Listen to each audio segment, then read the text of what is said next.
Hello, welcome. Little bit late there. Apologies for people that were in the chat and waiting. I started the stream going, and a little thing comes up saying, oh, you're dropping frames left, right and centre. There's 10 frames dropped here and 20 frames dropped there. I'm like, wait, what? Dropping frames? This isn't right. Checked it and I was getting 1 megabit per second. I'm like, what? That's not what I'm supposed to get. That's at least, you know, 1,000% less than I'm supposed to be getting. So yeah, I had to reboot the router. So I don't know if that kicked everybody out of the chat or what.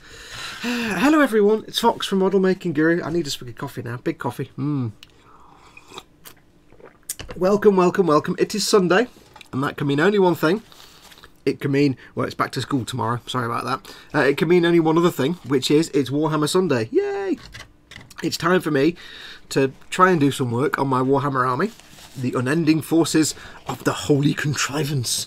Yes, as regular viewers will know, I am building a Warhammer army, and it is themed around the Principality of Zeon from Mobile Suit Gundam. So far I've built a Zaku-themed knight, an Imperial Knight, and I've built a bunch of Spec Marines, Primaris Marines. I built an Intercessor squad, I think they are, but I themed them on Zakus, so they're all green and black and different shades of green.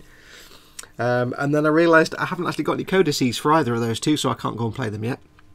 And at the moment I'm working on my armigers, which as you can see are themed after, if you know your Mobile Suit Gundam The Origin, you'll know these are kind of themed after Zeon Mobile Suit Workers, or Mobile Workers, the precursors to Zaku's.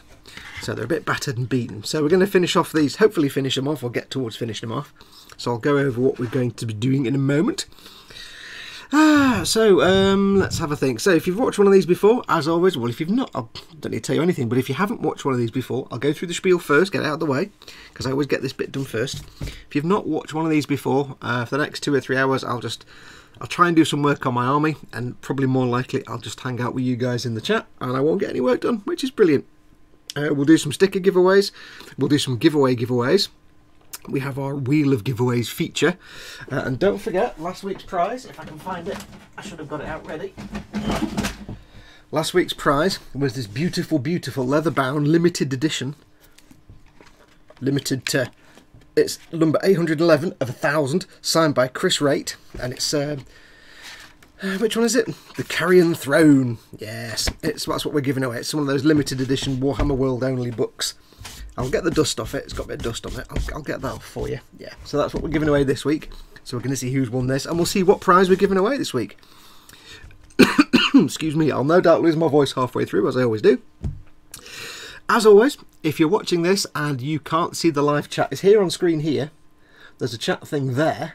But if you can't actually see the live chat to type into it, then you're doing it wrong. You need to be watching on my YouTube channel. So click on the little YouTube icon, which is down here in the right hand corner somewhere, down here. Click on that and it'll take you to the YouTube page where you can see the actual live chat and you can join in, because we'll do some sticker giveaways and other stuff later on. And I depend on the guys in chat to give me things to talk about. So yes, do come and join the live chat. As always, we're running the big stream boss battle, and Aviad Madar is still, there it is. Aviad Madar is still the big stream boss. He's got his health down a little bit. He is the stream boss, and your job, delightful viewers, is to get him down to 0 by doing super chats, which is the little super chat icon in the, I can't really point to it on my iPad because you won't see it. If you look in the chat window, the little dollar symbol, that's a super chat. You can do a super chat, that will knock some health off. You can do a tip jar, to the tip jar down here, streamlabs.com/modelmakingguru. Putting through a tip will also knock some of his health off. And if you're not already subscribed, then subscribe to this channel, tick the notification bell. Nimcinderin, thank you very much, Nin, you're very kind. You've taken a bit of the health of Aviad there. Yeah, if you're not subscribed already, then subscribing as well will take a little bit of Aviad's health off. And whoever becomes the stream boss after him, whoever gets him down to 0, becomes the new stream boss and will win Warhammer kits, or any kits really, but mostly Warhammer kits of your choice. Now, to keep in mind, when Aviad won and he became the stream boss, he had a budget of 280 quid that he could spend at Games Workshop. He basically chose what he wanted, and I went ahead and ordered it. Jamie Bone has subscribed. Thank you very much, Jamie. Yeah, so Aviad basically got 280 quid's worth of the Warhammer goodness free of charge. aside from a obvious like customs import charge, but you can't really get away with that, get around that. So he basically got 300 quid worth of model kits from Warhammer, absolutely free for becoming Stream Boss. So do get your tips and your super. I can't get my words out today. It's really warm today. Put the heating on because it's cold and now it's gone really hot. Get your tips and super chats going through. The more that you super chat, so the bigger amount that you super chat or the bigger amount that you tip, the more health you take off. So it's early days at the minute. He's only got a bit. He's only got he's on 1 bar now. He's on 1 bar of health. He's got 1 bar of health gone. He's got all this to go yet.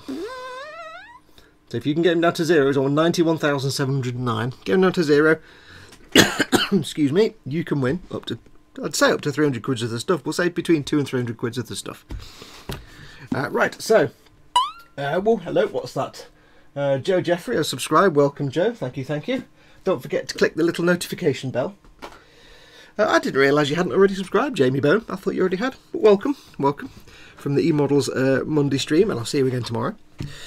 So what's the plan? Well, the plan is today to try and get these guys, little guys, at least mostly finished. Since we last met, what have I done? What was I doing last week? Last week I was putting the decals on. And what I've done is I've put the decals on. I have used some of the Ammo by Mig Dark Earth powders on the base and some Agrellan Earth. I put some Agrellan Earth on the base to give that crackly earth look. And then I liberally applied a whole mess of Ammo by Mig Dark Earth powder, kind of halfway up the leg. And then I got some odorless spirits, some odorless mineral oils, mineral spirits for, you know, thinning oil paints and enamel paints. And I just slopped that all over the lower leg and the base to dissolve the powders. No, sorry, I didn't. I used Pigment Fixer. Ammo Pigment Fixer, just slopped it all over the lower legs and base to lock those pigments in place. And then this morning I went out and it wasn't raining and it wasn't wet, so I blapped it with the rattle can of matte varnish, the Humbrol 49 matte varnish. Just noticed something there, never mind, I thought it was a fingerprint but it's not. So they've been matte varnish now, so the only things left to do really are bring the metal bling back a little bit, a bit of dry brushing. Got to do the clear parts for the pilot's window and for the big googly eye. Got to do something for those. And then put some little tufty things on here, and that's kind of it really. That's kind of, we're done then. We're done and ready to roll. I need to do a bit of metallic dry brushing to, like a spoon, I forgot to mask off these shiny parts like the vents on the exhaust and also the cover on the melter gun, the big melter cannon thing. I forgot to mask those off to keep them shiny, so I'll have to do something with those, but that's fine. So let's have a look and see who we've got in. My keyboard has decided to pop up, but let's have a look and see who we have. I'll go from when I came back again, because I don't know who's not here from earlier on.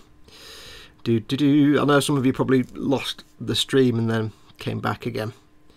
Right, we have James Lorimore, John Bennett, James Lorimore. Yep, said that twice now. So let's start again. James Lorimore and John Bennett are in. Welcome. Jerry is in. Yay. Nimcinder in. Wayne Haywood. Welcome, welcome. Lynn is in. Turnhut. Salute. She says. Lynn's off this weekend, and she was like, "Oh no, you can't fail this. You can't not do the stream this weekend. It's my only weekend off." I'm here. Don't worry. Lee Gallup's in, and Weebadoodles. Welcome, welcome. Andy Butcher. JS Idaho. Welcome. JS Idaho has beer. He's got beer with him. He's got the Molson. Oh, because it's Canadian, you see. There you go. Rusting Customs. Hey, guys. Stefan Last. Nothing like a little tech issue to get the juices flowing. Oh, yeah. Gets me a little... I shoot with that hand. Brunan G. Wow, minis. Hey, Brunan G. Welcome. I don't think I've seen you in the chat before. If I have, I apologise. I forget things within minutes. Jamie Bone is in. Obviously, he's just subscribed. Chris the Pyro. Hello, thy creator. Hi, Fox. Hi. Who else have we got in? I said Wayne Haywood, haven't I? And Kenneth in. Hey, welcome, Kenneth. Kenneth's in. All the way from Upside Down Land, a giant spider land. Let's have a look. Welcome, Kenneth. You're more than welcome. Paul Lombardi in. Hey, welcome all. In fact, I didn't even say that at all. I just made that up. Speedy Curator's in. Welcome, welcome. From Scotland. Welcome.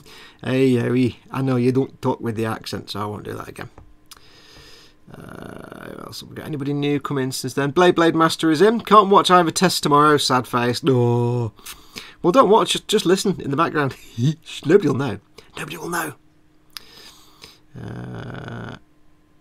Fox, are there other alternatives for a pigment fixer? Says JS Idaho. Yes, I just happened to use the Ammo Pigment Fixer because I had it available to hand. If you're using like a pigment, like Earth's, like let me get my words out. If I can get them out, I'll show you what I used. I used Ammo by MiG Dark Earth, which is a MiG 3007. I love this stuff because it looks just like Earth. But they do many other powders, all the other different shades of Earth. But I like Dark Earth. I fixed it in place with the pigment fixer, but you can use, if I can get this back in the drawer, you can use thinners. You can use Tamiya X20A. You can use matte varnishes if you want to get a real dry crusty mud effect, like on the undercarriage of a truck or a tank or something like that. What I've done in the past is really over the top paint the whole area with matte varnish, and then slap the pigments on top of that while it's still wet and sticky, and then munge it all around, and then when it dries it's kind of locked in with the matte varnish and it just becomes this matte crusty, not like this, which is more of a colouring. I've applied it thinly and then slapped the pigment fixer so it thins it down, and when it dries it becomes like more like a colour effect. But if you get a lot of matte varnish and put the pigment onto it, just pile it on and mush it in, you get more of a piled up earth effect. So you can use things like your thinners, your acrylic thinners, Tamiya X20A, things like that. I've just found that it's not quite as strong a grip with things like thinners, say your X20A or your UMP thinners or anything like that. You can use them, and if you say put a pile of the earth on, and what you're supposed to do is, and I can't really do it here because I'll make a mess, but you're supposed to make a little pile of the pigment and then get your big brush full of pigment fixer and just touch it to the pile and it will soak through and lock the pigment in place. You can do that, and I found the pigment fixer is the best thing for that. It really does lock them in place. Thinners do as well, but they're easily removed and it's not quite as grippy as the pigment fixers. If you want to make a kind of wash, then what I do is I put pigment all over it like I did on these, and then just get a big massive fat brush like that, and I'll just dunk it in the pigment in the thinners, or it doesn't matter if you do it this way, the thinners or pigment fixer or oil thinners, and you can just sploosh it all over and it will dissolve the pigments and make it into a wash. And that way when it dries, it'll dry nice and powdery, but it'll dry in all the recesses and it'll look more like sort of faded dry dust rather than lumpy earth. So that in that case it doesn't really matter what you use for that. Any kind of thinners, oil paints, enamel thinners, alcohol thinners, anything like that is fine, because you're just making a wash at that point. But it's if you want to keep the piled earth effect, where you will have piles of pigment, that's where you want to use either matte varnish or pigment fixer, I say, because the others, they will hold it in place, but if it's a model you're like this, I'm going to be handling it regularly, so I can't afford to have something that's not going to hold it in place. Plus it's got matte varnish on the top as well, so there you go. But yes, if you're making like washes and stains, then yes, you can use any kind of thinners. If you're not going to have a powdery residue left at the end. Mike Mount is in. Hey Dad. JS Idaho says Dad. Lynn Dipple says heart Dad. Hey hi all. Richard Gibbs is in. Welcome. Pascal Leaverse, welcome. Somebody's put in capital letters Fox. Gumpler question from Bruneng above. Let's go up above. Let's find the question. Brunen G. Hey guys, that was almost a passable accent, says Speedy Curate. Hey, right, well, you see, my dad was from Glasgow, so I can't do a great one, but I can do a wee bit of a Scottish accent, a wee tiny bit. Says Spid, the most un-Scottish man you've ever heard in your entire life. Hey guys, says Brunen G. I'll start this question anyway. Sorry. Brunen G. Hey guys, I'm kind of a noob but working on my new Gumpler. First time painting it and I want to make it candy. Question is, when on candy process should I do the panel lining? If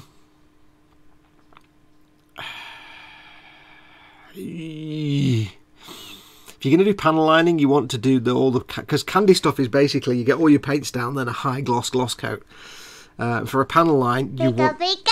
Oh, what was that? Tony Blackwell donated. Oh, there we go. Nearly missed the stream today. Was watching something. Was watching an old one. Ah, sorry.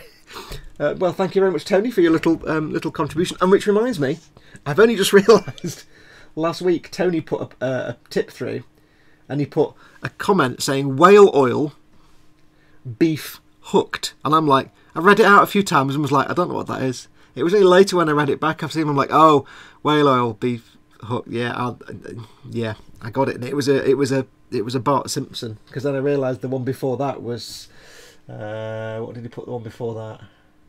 Iced ink, and I'm like, yeah. Only took me 2 weeks. You know, only took me like 5 or 6 days to suddenly go, oh wait a minute. Oh. Anyway, yes, candy paint. Sorry, I got distracted. Thank you very much, Tony. Candy paint. Yes, if you're doing panel lining, if you're doing, say, with oils or enamels or anything like that, you want to do it on a gloss surface. So you may as well get the entire candy coat done first, because then you'll finish it with a nice high gloss coat. Then go and do your panel lining, if you think it needs it.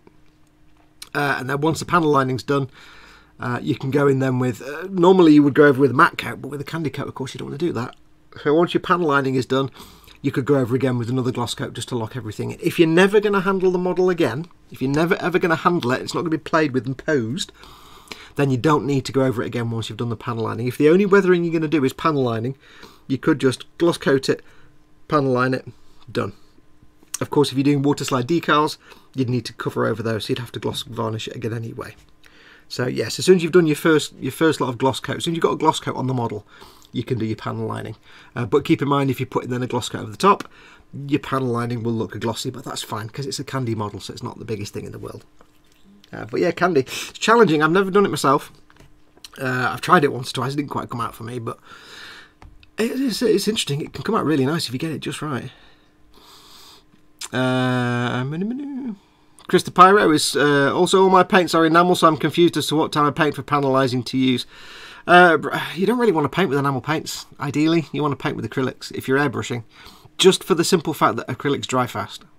Or, you know, you can use lacquers if you don't mind toxic fumes. If you've got a respirator and a decent spray booth, you can use lacquers.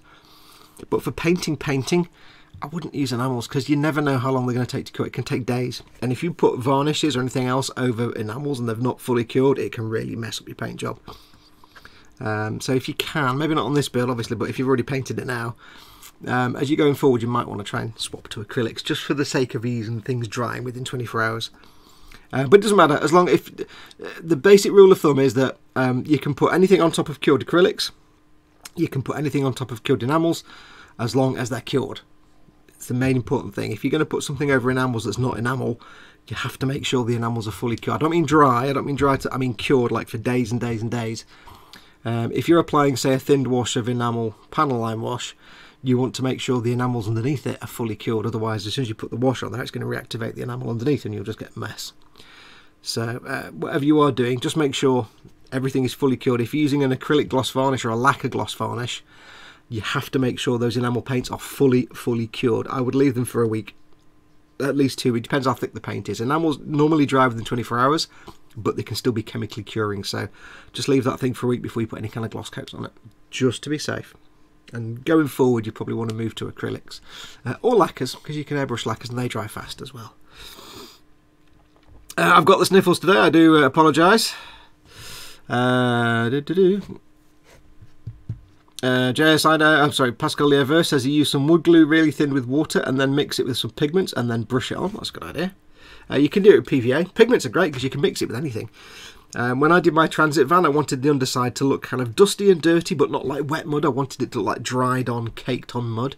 So I literally brushed on loads of matte varnish and just sprinkled the mud everywhere and mushed it in. And it stays looking powdery and grainy. And that dark earth from Ammo looks like soil. It even smells like soil.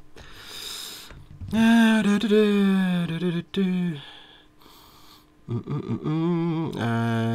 else have we got in? Who's come in since then? Lynn Dipple. No allergic to cats. Achoo! Hi, Fox. Oh, Scott saying welcome, Scott. JBB. Hi, Fox. You know where to get the Warhammer 40k Conquest magazines? I can't find any in stores near me. Can you get them off any websites? You can get them from Warhammer shops, but I wouldn't bother because they'll give you one. If they've got any in stock, they'll only limit you to one. If you only have one, you can get it from there. Any Warhammer store. It's most news agents, so things like some people have found them in Asda and Tesco's, places like that where they've got lots of magazines and periodical subscription things. News agents will have them. If you've got I can't remember what it's called. I actually got mine from my local news agent, which is just down the road, and it's just a local small news agent. You just happen to have to.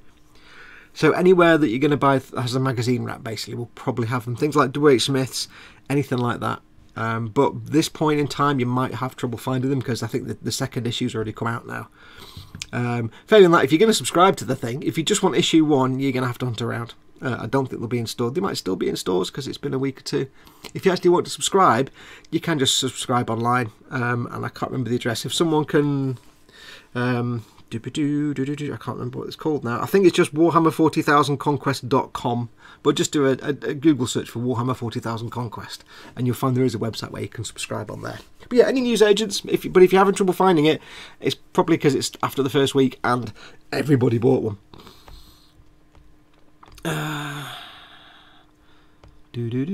Wayne Haywood says Google Hachette Partworks. First one is on there. Yep.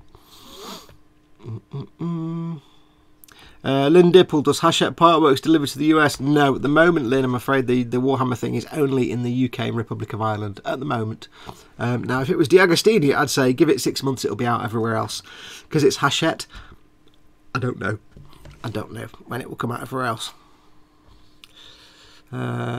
Jamie Brown says he's tried the Hachette website and it's out of stock. Everybody bought one. Jerry has 2 spare now for anyone that missed. There you go, Jamie. Drop Jerry an email or get in touch with Jerry. He might pop you one for a small amount. I found my magazine in Asda. Didn't see the point in getting more than one since I just have loads of the same 3 people, says Chris the Pyro. I was actually looking out for... I went to some other local shops recently, and I was looking to get a couple more issues purely because I wanted to get some to give away to non-UK followers. I thought it'd be really nice if I could run a little giveaway for people outside the UK who can't get issue 1. I'm going to have some more coffee. I thought I'll get some, I'll take the packing off, and I'll just send them the figures and the paints and the bits. Then some people outside the UK can have some more. And you know what? I couldn't find any. Oh, dope. So, yeah. Lynn asks again if they go to the US. No, it's not available in the US, unfortunately. It's only in... Oh, you said that, bummer, yeah. Only at the moment, UK and Republic of the Island. But, of course, don't forget, Lynn, if you have a chat with some of your friends in the Boom Hut, it may well be that somebody in the UK would be more than happy for you to send them the money for them to subscribe and then send it to you. I don't know how that would work, and I don't know if it would work, but Jerry says, okay, Lynn and Jamie can have them. Jerry, you're an absolute star. Cool. Lynn and Jamie, he's only going to ask you about 35 quid for each one, so you're good. Just kidding. Well done, Jerry. Both of you get in touch with Jerry and he'll sort you out. Galen Palaz salutes Fox and chat. Hello, I can't salute, but hi, David Bosch says, hi Fox, will you do a Bandai Star Wars kit in the future? I have right there, just behind my iPad and my spray booth, I can see a Y-Wing and a TIE Fighter, and also a pink Zaku, but there you go. A Y-Wing and a TIE Fighter that were, no, actually, sorry, no, just a Y-Wing. I've gave the TIE Fighter away. Got a Y-Wing I've got to do at some point. I did start off this YouTube channel with doing Star Warsy things, although I didn't actually film any of them. When I got back into model making, the first thing I did when I got back into model making was a snowspeeder. But it was an old MPC snowspeeder, which was absolutely naff. So there you go. So, Jess Idaho says, 35 quid, what a bargain. Just pay the postage, I had way too many, says Jerry. Speedy Curate, I can get one for you if you want, says Jerry. Hey Jerry, if you can grab... No, it doesn't matter. Actually, I was going to say if you can grab a couple for me, I'll give you the money and then I'll give them away as a giveaway, but there's no point, is there? It's a bit late now anyway. I was looking at subscribing actually to the Warhammer thingy, because I thought, you know, it's 600 quid, but it's 900 quid's worth of kit and I get 2 big armies by the end of it. But it's not something my budget will allow on a monthly basis, unfortunately. So I got my little figures from part 1. I'm quite happy with that. Thank you very much. Anyway, let's do some work, shall we? So where are we? So this week, yes, today, I have done a lot of work on these, as you will have seen. So we put some earth powders on the basis. I got all the decals on. I did a enamel paint gunk wash, and I think that is due to come out tomorrow for non-patrons. I think I videoed that and put it up last week. Patrons will have seen my little how to do an enamel paint gunk wash. If you're not a patron supporter, don't worry, it's coming out tomorrow for general release. And I've got that on there, so everything's now weathered. They've been matte varnished, so I just need to brighten those metallics up a bit now. I need to remember which one's got the removable bits. So I'll get these little guns off. We'll see if we can disassemble these a little bit. Now one of these was glued on. One just seems to be stuck for some reason. There we go. The joy of not gluing things in place. Yes. Just makes life a little easier. I was going to airbrush matte varnish these with the Ammo by Mig varnish, the Lucky varnish that I've fallen in love with, but unfortunately, when I put the can't get my words out today. When I put the powder setting solution, the pigment setting solution on yesterday afternoon, I put it on in quite generous amounts, and then thought, right, I'll leave it for an hour to dry. I'll go and play some Elite Dangerous, and then it was like 9 o'clock at night, and it still hadn't fully dried. I'm like, oh. So yeah, I was going to airbrush them, but it was more a case of just get the rattle can varnish out today and hope it's not raining. So these have all been matte varnished. You can see I'm not being delicate. I'm not delicate with my models. I'm not all prissy with them. I just, you know, these are going to be handled regularly. So if they can't withstand things like this now, people are sitting there going, "Oh, you've just painted that." Yeah, if it can't withstand a bit of rough handling now, it's never going to work on the tabletop. Mike Mountain says, "I love the Retributor armour." Now there is some important information you need to know about Mike Mountain, or Dad as we call him. First of all, he's become totally hooked on the Warhammer, and he won't admit it. Yes, he's been to the Warhammer shop now more than once, and he's bought many things. Mike Mountain is now hooked, and he loves Retributor armour. Yes, one thing that Citadel paints are brilliant is the metallics. They are fantastic. They are brilliant.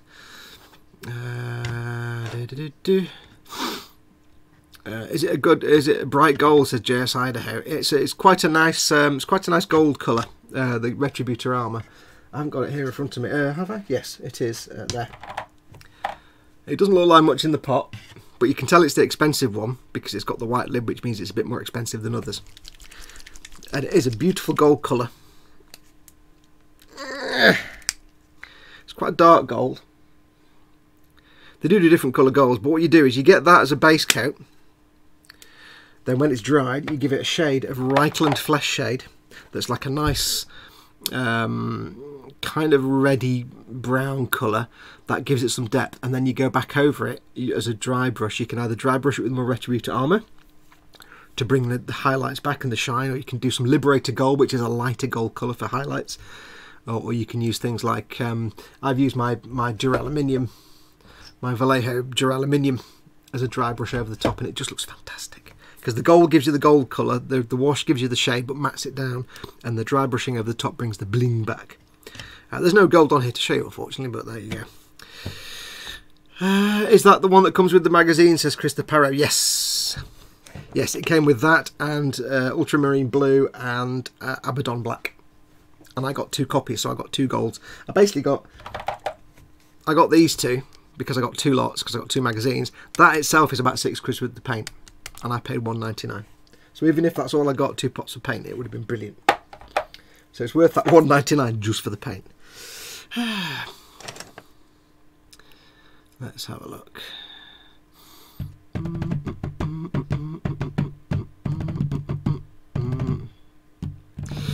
To Lynn and Jamie, if you want, and you're trying to get hold of Jerry to send you those bits. Jerry, do you want me to just send them your email address? Jerry, you mail me with your email address to remind me. And Lynn and Jamie, drop me an email and I'll give you Jerry's email address, if that works. Or I don't really want you posting your email address in public, if you know what I mean. Coffee. Because that's not cool. If you want to go through me, that's fine. Right, what are we doing? Or yeah, or just pop me a message on Facebook, all 3 of you, or an email. You know the email address. The email address is, as always, Foxx@modelmakingguru. I can't point that with a hand. Foxx@modelmakingguru.com. I'm just trying to tie my hair back because it's really warm.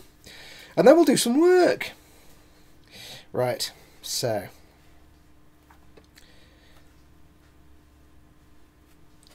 Tony Blackwell. Hey Tony, he says, sitting here typing with one hand while my other hand, steady, holds the model wheel in place while it dries as it bloke on the axle. Oh. Right, so let's take the email address off there. It's actually surprisingly warm. It was freezing cold yesterday and this morning, so we had the heating on all night, and now it's actually sweaty as a factory in here. Right, anyway, so time to get the scruffy cutting mat out, because it's time to get painting, and I don't want to get paint on my beautiful, beautiful, clean cutting mat, my Sunday best presentation cutting mat, which is never to get dirty. Let's lift my keyboard up. I got a new keyboard for my iPad. I can't show you because it's got a little stand built into it that the iPad sits on. The other one was a bit rubbish because it kept timing out and not working, so I got a new one, and it's all silver and everything now. Right, so we're going to use... I'm going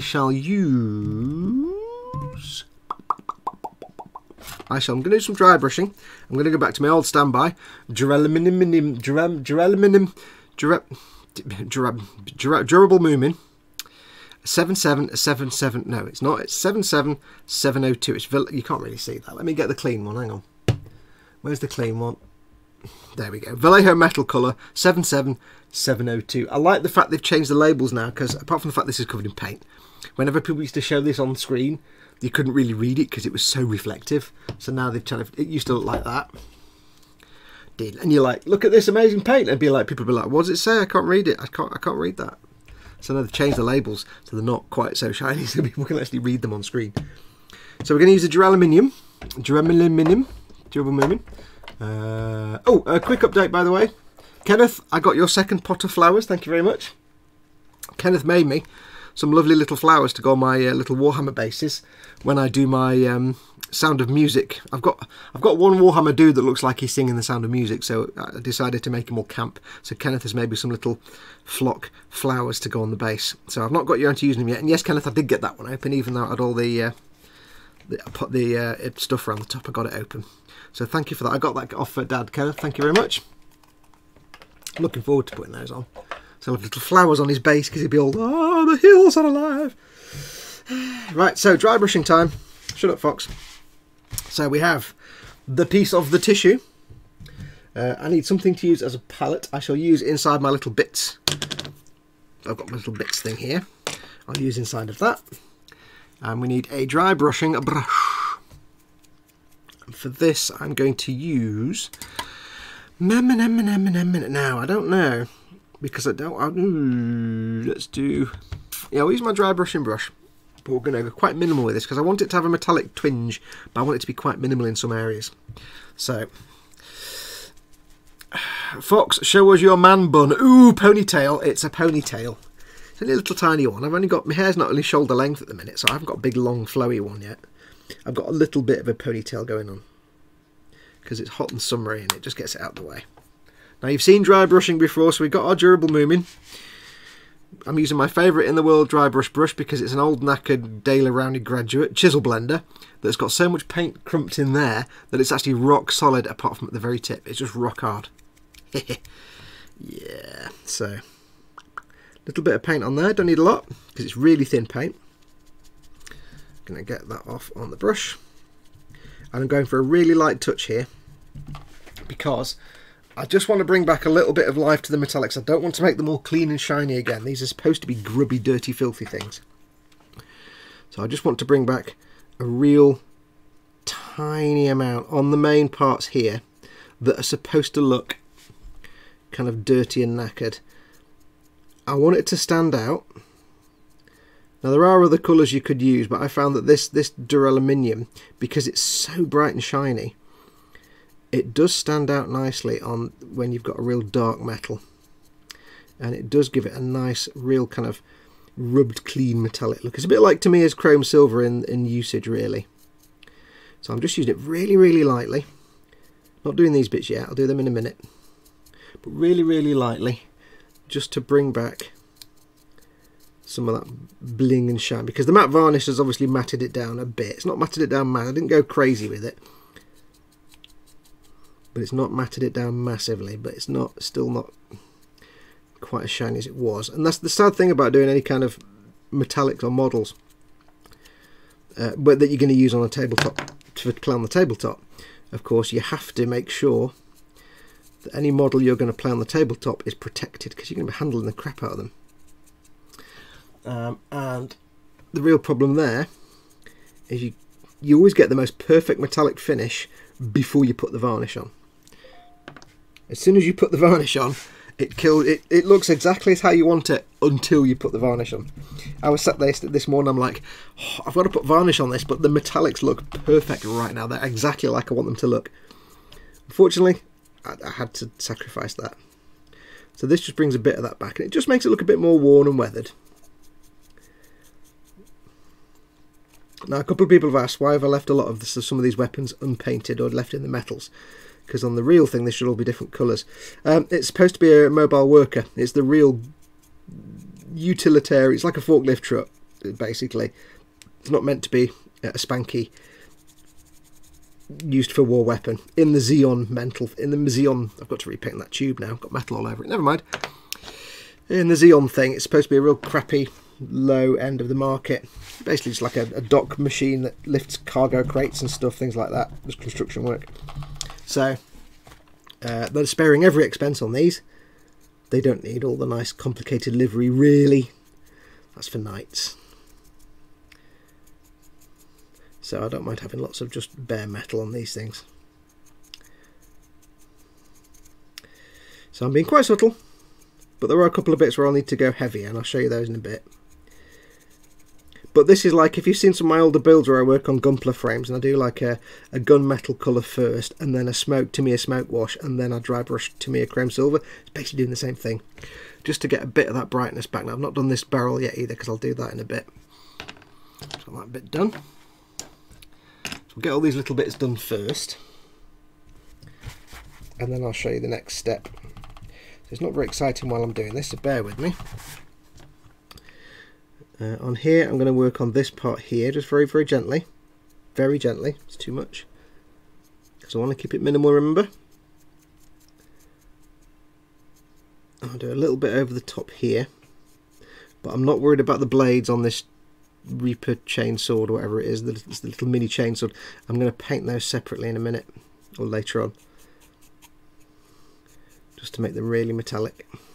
But I will go a bit heavier on this sort of frame that goes around the edge, because this will get a lot of contact, because it's a chainsword, so of course it would. This will get a lot more contact with things, so this will get a bit more of a dry brush, just to brighten it up. But I mean, a lot of people would use, say, Necron compound here, and that's fine. It's just not very shiny. It's not a shiny paint like this stuff, which can be a shiny paint if you dry brush it just right. I mean, Necron compound is really nice. It's just not quite as smooth. It's a bit grainy still. Actually, I might not need to do any painting on here because they are coming out quite nice. Okay, so that's done, come out a little bit brighter there, but purely because that's the sword blade. It's going to be in contact with stuff. So I've left that, made that a little bit brighter. I might not need to paint those actually because that looks pretty good. I might go in with a wash down the middle just to darken it later on. But you can see the difference there. A little bit of dry brushing here, hopefully on camera you can see it's miles away, I know, but a little bit of dry brushing there and a lot here. It makes a whole difference with the brightness of the blades. I'm guessing you can't really see that, but there you go. I can't get the camera too close, unfortunately. A little bit on the frame, but not too much, just a little touch. So how is everybody? What have you all been up to? How's life been treating you? I need more paint. It's not much I can talk about while I'm doing this, I'm afraid. I can't really join in the chat much while I'm busy paintillating, so I do apologise. A little bit of paint. If you've not tried these Vallejo metal colours, they are fantastic. They're so thin, the pigment is so fine. They always give you a nice smooth finish. They're not heavy and particly at all. Not grainy. You won't get that real grainy finish that you get with other metallics. And you really need almost nothing on the brush to pick up the paint because they're so fine and thin paint.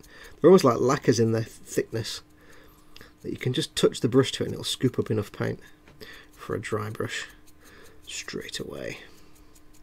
I'm going to have to redo some of these tubes and pipes because I'm getting a bit covered in paint, but never mind. A little bit of paint on that.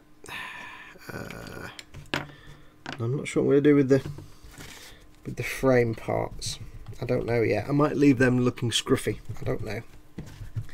Because notice at the moment I'm just doing basically the weapons here. I'm not doing the main armour trim. But I'm doing the weapons, and I'll probably go and do the frame in a minute. Now I'm not doing the little circular motions here either, like I've seen me done before to get nice smooth big paint colours on the armour and stuff. I'm not doing circular things, I'm doing the kind of edge picking out the edges here by doing sort of sharp, swishy, stabby motions. I'm not being careful. I'm worrying about getting paint all smooth and well blended.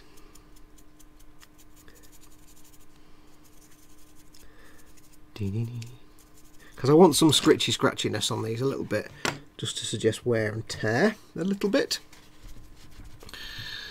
Dad, foxes of course, and Papua Hawaii. Wait, what? Hang on. I can't just read that comment without context. I'm going to have to come back in that in a minute. Oh. What 2 live streams are you watching then, Lane? Oh, foxes of course, and Papua Hawaii tours. Okay, cool. I was about to do an impression of a sliding guitar then, but I can't because I'd forgotten how you do that. And what Hawaiian music and stuff. No, I'll just stop. Yeah, I'll just stop. One of my followers is in Hawaii. I've forgotten who it is now. My apologies. But I've sent stickers and things out to someone in Hawaii.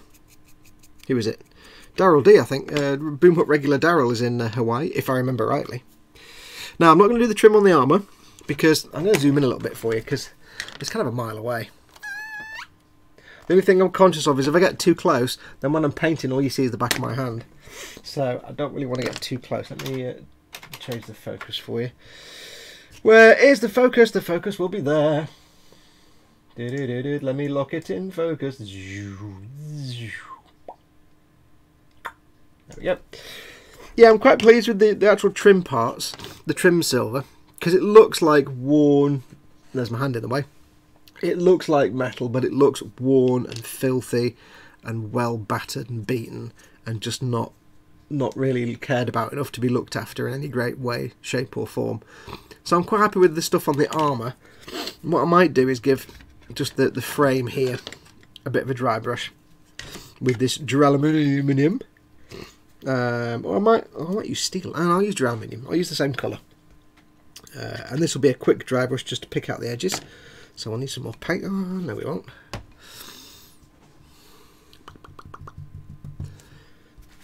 Get more on here. Yeah, I try not to get I can't get the camera too close sometimes because if I do, it just means you can't see half of the thing I'm doing because all you can see is my hand in the way. So what we're going to do here is, that's far too much, is have less paint on the brush. There we go. And we're going to start picking out some edges, but as gently as I can, as carefully as I can, because I don't want big splodges of paint like that. That's not what I wanted. I want to kind of really pick at the edges. Can you? No, all you can see is my hand, isn't it? I want to pick at the edges here, but I don't want to go too far down because if you remember, I said I put loads of earth pigments on and pigments and stuff down here. So I want to go a bit of the way down and then kind of stop because I want to get the metal edges here. If you can see that, I want to get the metal edges here, but I don't want to go all the way down because this is supposed to be covered in earth and dirt. So I want to kind of fade that out a little bit so you just get a bit of a hint of the edges, but not much. So like there on the back of that leg there, I'll stop about there. Just so it just suggests I've already put the earth down and I'm fading the metallic into it. So it just helps that metallic fade a little bit. And I'm not being too careful with this, it's just a real quick dry brush just to get some of these edges back so that they catch the light and have a bit of bling to them. Just a bit. So they're not quite so dull and drab. And I hope all this is on camera.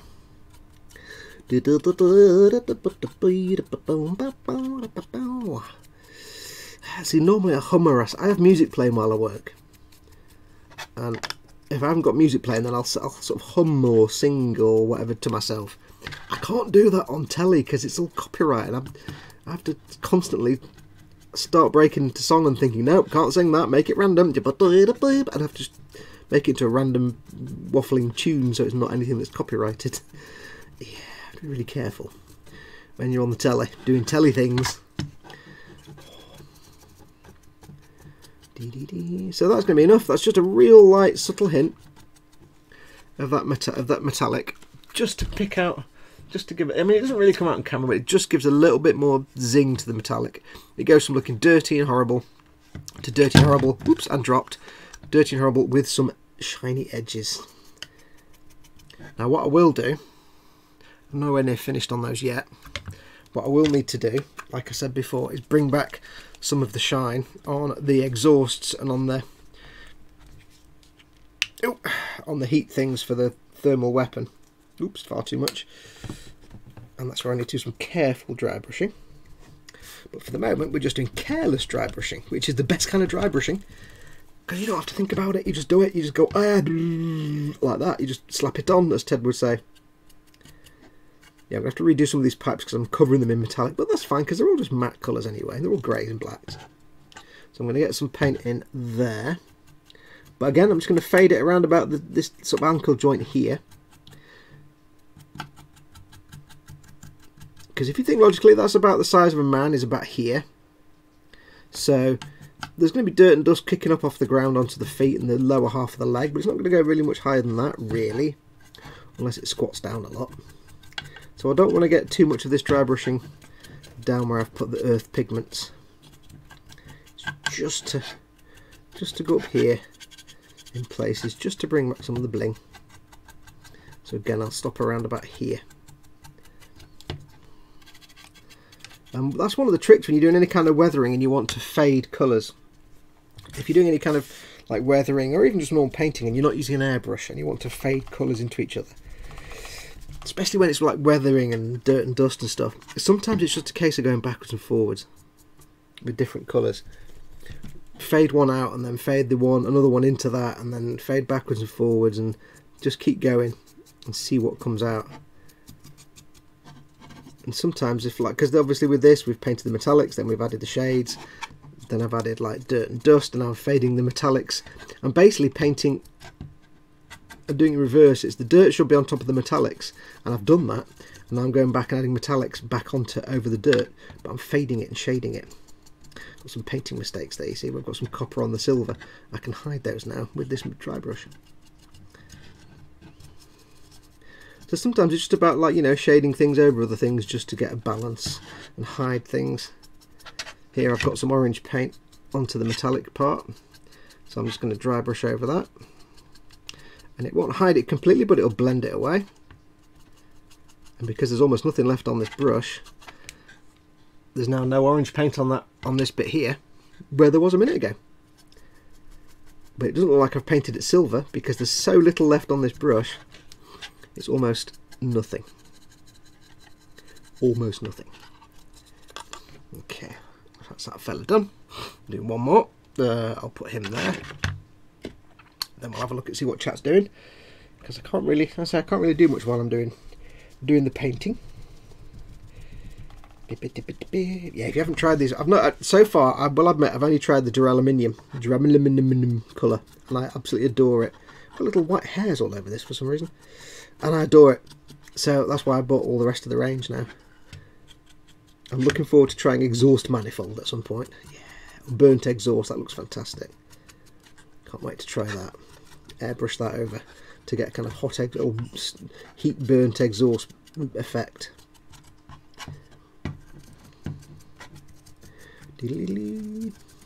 Now I can hear what you're saying. What you're asking there is, hang on, I've already matte varnished these figures to protect them from handling, and now I'm dry brushing metallics over them.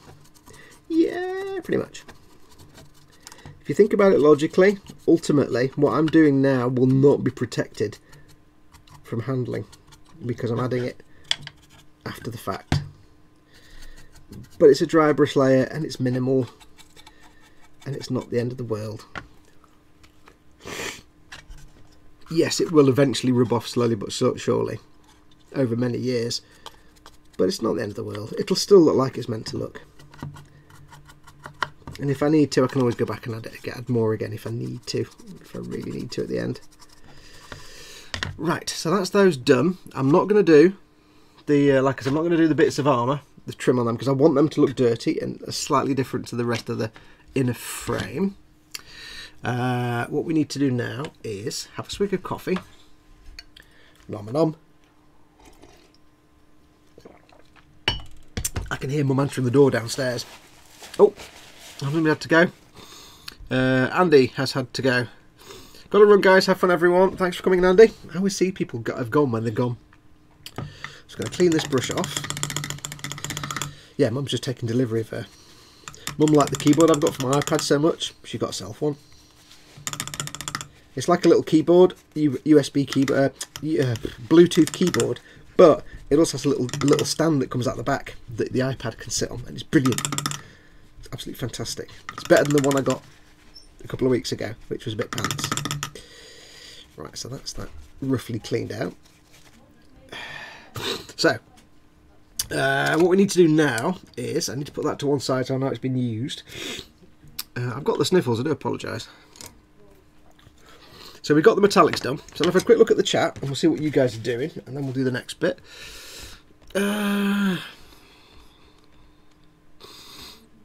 Ghost Lyle has a ton of cats, apparently. I'm listening to 2 live shows, it's confusing my ears. Oh, that's the bit with the Hawaiian thing and me. Brune and G, I make cosplay props and all I learned about...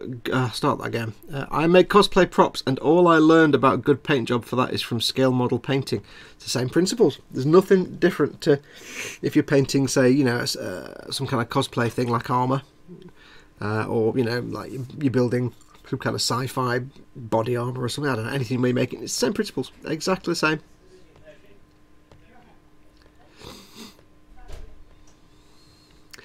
Not quite sure. It just took Mum 5 minutes to sign for a package from Amazon, but I don't quite know why. Stream is fine. Did we lose the stream again? Suggest. I hope not. I've not shown any drop frames since the show started, so I think we're good. Melter. Yes, that says Aviad. Yes, the Bernie heat gun is a melter gun. I think I've missed most of the chat, so I won't try and catch up. Fox, do you have any tips to keep brush tips soft? That's all you need. There you go, done. The Masters brush cleaner and preserver. Don't wash them in. If you're using acrylic paints, use water as your thinner. Don't rinse them out in thinners or anything like that, or alcohol. Just, you know, use water, and then when you finish painting that brush for the day, give it a wash in this. It smells like lemon. It smells fantastic. I could eat it if it wasn't poisonous. Cleaning that, it cleans and conditions them, and it softens them, and it keeps them pointy and nice. It's when you get like a brush and you do your painting with acrylics, and you wash it in, like, I mean, I'm just when I started out, I've still got it somewhere. Where is it? It's there.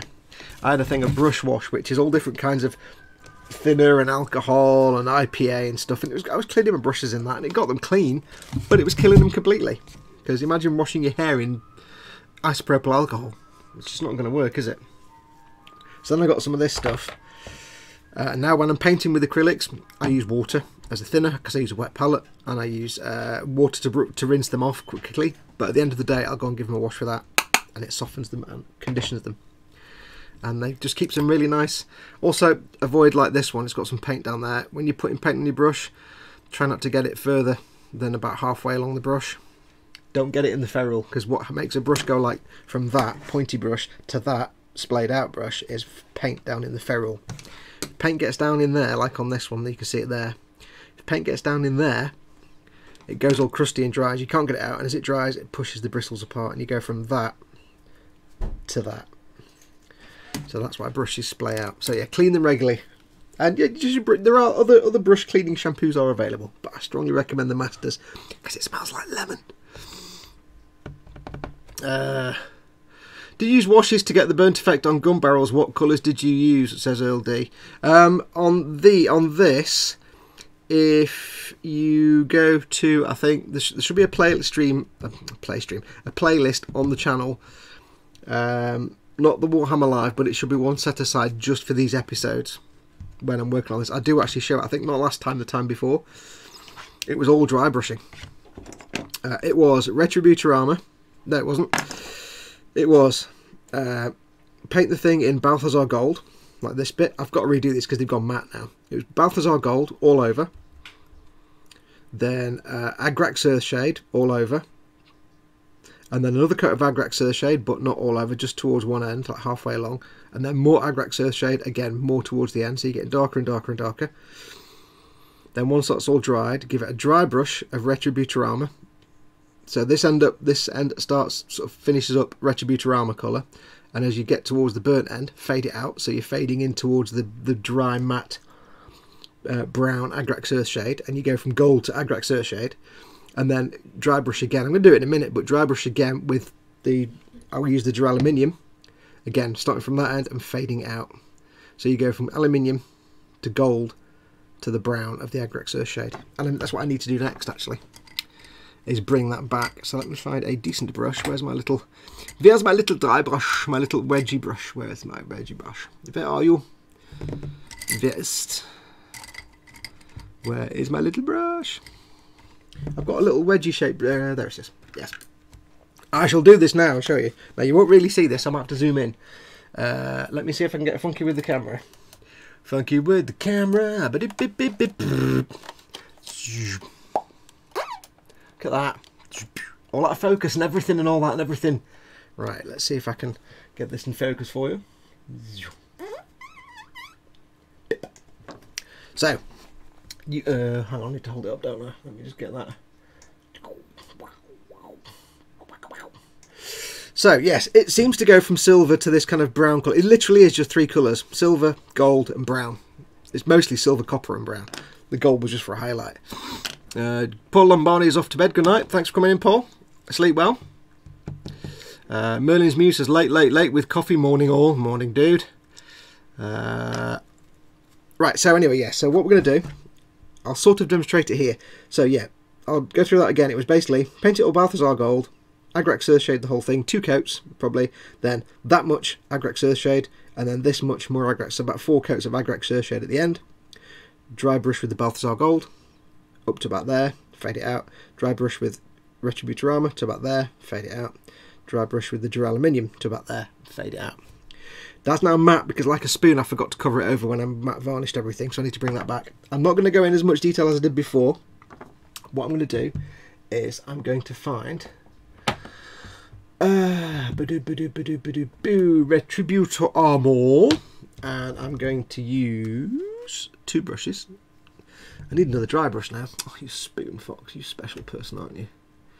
No, I don't want that one. I need 2 of the brush that I've actually got in my hand right now, unfortunately, which I can't do. I need one of that. I need another one of them, but I've only got a big one. Oh, I have to use a big one then, won't I? Oh, bums. Oh well, never mind. There we go, nice and shiny. Right, so here's what we're going to do. Here's what we are going to do. Jamie Bone, got to go, guys. Thanks again, Jerry. Take care, Jamie. Thanks for coming in. So, more dry brushing. I love dry brushing with metallics because it's always such great fun. So we're going to go in first with Retributor Armor. Tiny amount. A lot of people use things like purples and blues and inks and things to get this kind of heated metal effect. I just want the metal to look like it's got heat staining, like it's brown or black. So what we're going to do, and again this will be really small, so I apologise. I'm going to basically dry brush very, very lightly this end of the gun. Sorry, this end of the muzzle. Very, very lightly, just trying to get on the surface. I don't want to get into those recesses where it's all dark and brown, because that's great. It suggests depth. So I'm just picking. I'm trying to pick at the edge here and fade it out as I get halfway along. Because at this point, what I'm trying to do is get some shine back. Because I matte varnish it like a spoon, I need to get the shine back. So what I'm hoping is that when I've dry brushed some of these on, metallics, especially like these Citadel metallics or the Vallejo metal colours, they do go on really, really smooth. So what I'm hoping here is that by dry brushing these on, it'll be a huge contrast between this end, which is now matte colours and matte varnish, and this end, which will be shiny metal colours and no varnish. But I've got to be careful not to go too far down and not to get in the recesses. So that's kind of subtle there. You can kind of, it doesn't really, let me zoom in a little bit for you. If I zoom in, it's going to look a bit crappy, but you might get a better idea. So there we go. I'm just going to put a little bit more paint on, a little tiny bit more.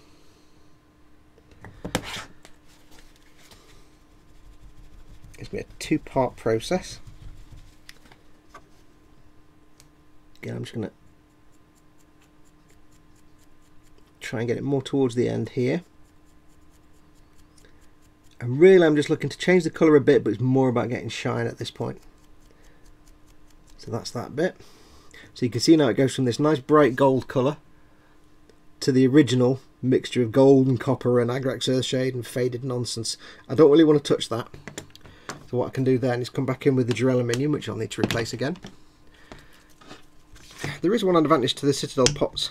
When you're doing dry brushing, you just get as much paint as you need out of the pot. You don't have to waste paint like this. Now this one, we're going to get the duraluminum, which we've already used on the other parts of the frame. And this, we're going to be super subtle. We're just going to do it here. Right at the very end. On camera for you. Right at the end here. And just to get a fade so that the very end here, this end, is a kind of silver colour. Because then because what we had a second ago was it was saying this muzzle is a gold colour and it's heat stained at the end. But now what we're saying is this muzzle is actually a silver colour and the gold bit in the middle is part of the heat staining. And what I will do is I'll just bring it down over these little vents to catch the edges. I'll do a little bit on the end. And there, we're done. So what I've got now is it's not the shiniest in the world, but it's just got a nice sort of metallic sheen to it. So it was never truly a shiny chrome colour, but now it's got a little bit of a metallic sheen to it at this end. And it goes from silvery colour, which is kind of an aluminium colour, through to a gold, and then to this brown, which has hints of purple and red in it. And that's purely because it's Agrax Earthshade. And that's just bringing that back. Now what I could do if I wanted to would get some gloss varnish and brush on gloss varnish, but I'd want to fade it out to the brown bit and it's not really going to work, so I can't go and just gloss this up now, unfortunately. That's all I need to do. But I need to do the same on the exhausts, on these things here. So I'm going to do that now, and I'll try and do this on camera as best I can. I'll have to zoom out though because I'm going to be moving these around quite a bit. So we're going to go back in with the gold. Gold. Do do do do do do do. Gotta be careful for copyright. So what we're going to do here, exactly the same. We're going to start at this end because it was silver down at the bottom. I'm going to lightly dry brush on the gold, just a touch.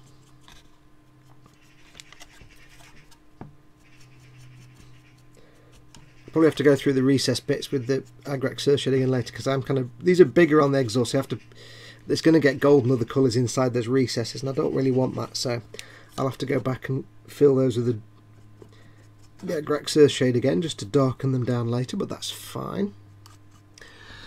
I'll do it on all three at the same time.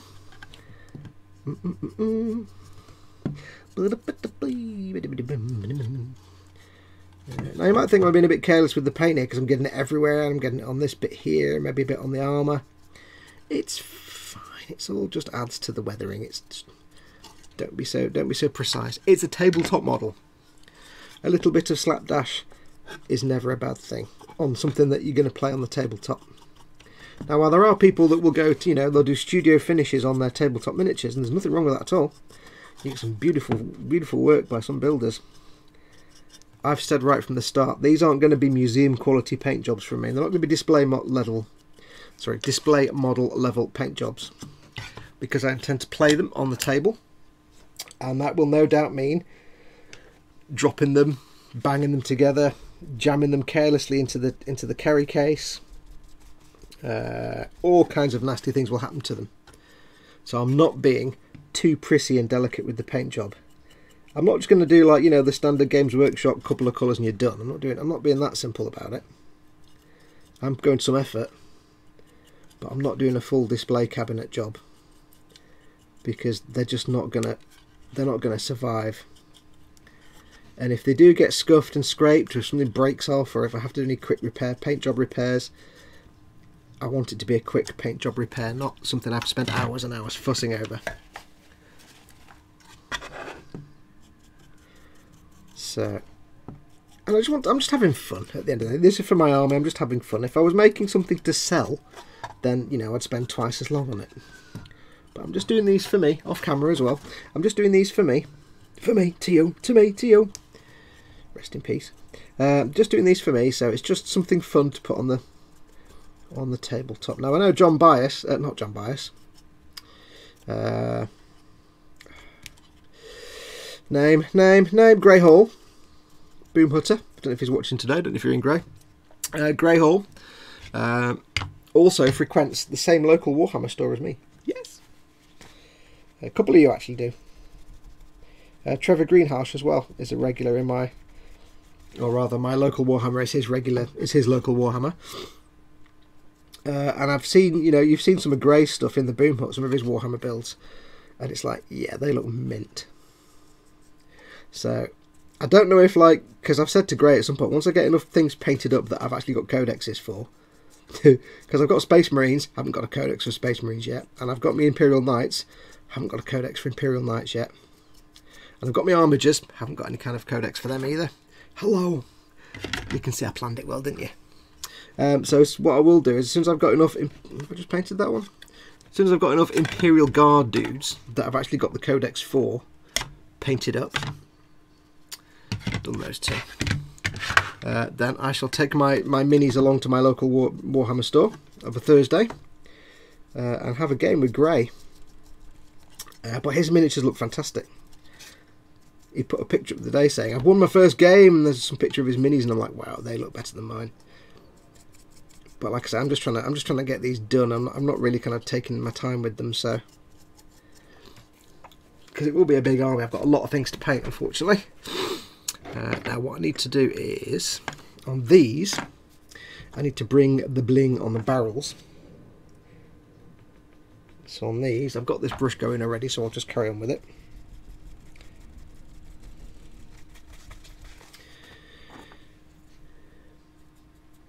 On these, what I'm going to do is work, no, I'm going to work this way,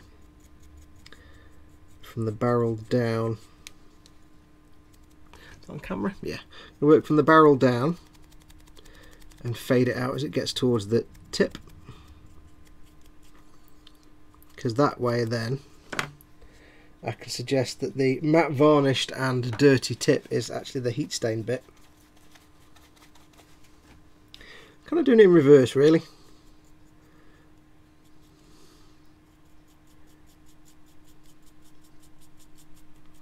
Just catch the edges just a little bit. There we go.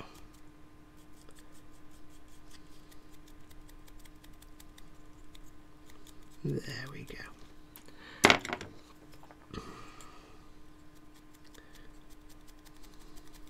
This is the only real downside to doing anything like this, is when you've got multiples of something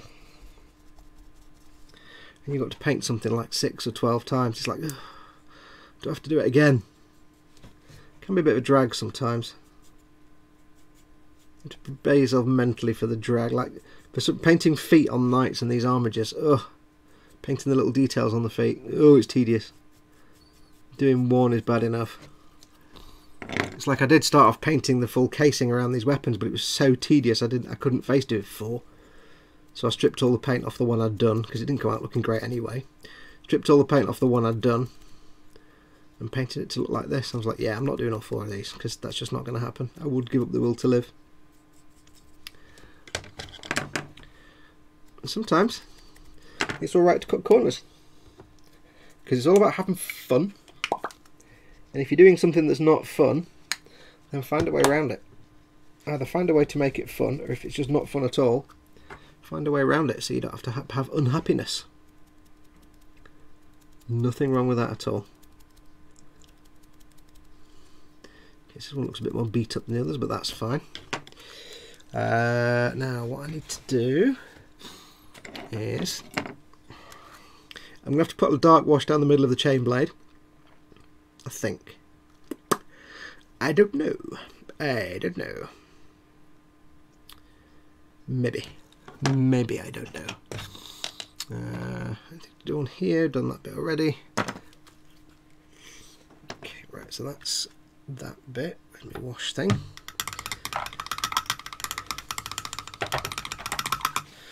So that is kind of the metallic dry brushing done.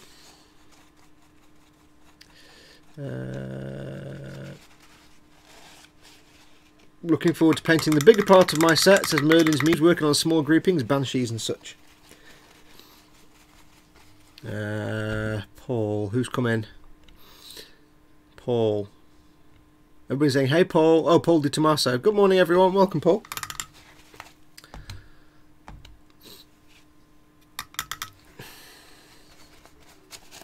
Tabletop meets modelling. How much more perfect can you get? War General, I got 2 copies of Conquest. I'm going to paint for the first time tomorrow. Cool. Just have fun with it, dude. Absolutely have fun with it. I'm going to need to change this paper in a second. Absolutely have fun with it and don't worry too much. Just go for it. If you've never painted before, do keep in mind with that magazine, they're only giving you like the first... The one thing they don't tell you is to prime it. You should really prime it first before you paint it. They don't tell you that. And they've only given you 3 colours, so you've only got 3 colours to paint. There'll be lots more colours to go on those figures as issues go by. See, this gold paint, there's still gold paint coming off this brush. No matter how well you clean a brush, there'll still be paint left. And that's where a brush soap comes in later on. Because when I finish for the day, I'll give this a clean with the brush soap and it'll get all the paint out. Swig of the coffee. Nom nom nom. Right, what time are we on? We are on of 4:30. Oh, really? 2 thin coats, says Dad. Mike Mountain. I've got 4 copies of issue 1, says Earl D. Yeah. Does anyone know random parts where you can buy... start again. Does anyone know any sites where you can buy random parts for Warhammer kits, like just random heads, torsos and stuff? eBay. Just look up... Go to eBay and look up Warhammer bits. People sell bits bags, bits boxes. eBay is your man. Some stores actually sell packs of bits. A few years ago, I think it said E-models then. A few years ago, Games Workshop, one of their rules for you to actually stock their products was that you weren't allowed to break up kits and sell parts off individually. So a lot of stores had to stop doing that. I think they've chilled out a bit with that now. But yeah, just go on eBay and look up Warhammer bits. Oh, got a very runny nose today. Right, I shall do a quick bit on this. And then we'll do some stickery giveaways and that and stuff and that. Right, where's my brush? So for this, I'm not going to use a wet palette. Come here, I'm going straight in, unthinned and everything. The beauty of these Vallejo metal colours, they're actually thinner than normal, so you don't have to use a wet palette. And in fact, I would recommend not actually using a wet palette on them at all, because they're a bit too thin. If you put them on a wet palette, they'll just become really watery and untenable. Untenable. So I'm just going over the teeth here, just so they pick up a little bit of the paint and have a real bling to them. I want them to stand out above and beyond the frame of the chainsword. Is that on camera? Yes. I just want them to have a bit more bling than the frame of the chainsword, because I wanted the chainsword frame around here to look a little bit shiny, because it's constantly being battered and scraped, so it's not going to look as dirty as the rest.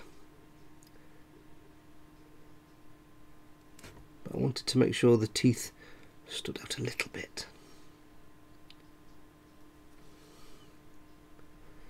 Okay, so that can go in there. I will go around in between these with a dark wash later on, maybe some Agrax or something. That's going to do on there. That's fine, that's all I need. And now one thing I do need to do is prepare for the lenses. So what I'm going to do is I'm going to zoom in a little bit. Wow, that's not a lot of zoom, is it? Zoom in a smidge. And I'm going to go in with my Durelaminum There are other metallic colours you can use, but I'm just using duraluminum because I like it and I've got it to hand here. For the cockpit window, it's a very thin paint, so you've got to be, if you want a nice smooth finish, the advantage of this stuff is it's nice and smooth, so you can paint it on and it won't get brush marks if you're lucky. If you're careful, you won't get a load of brush marks.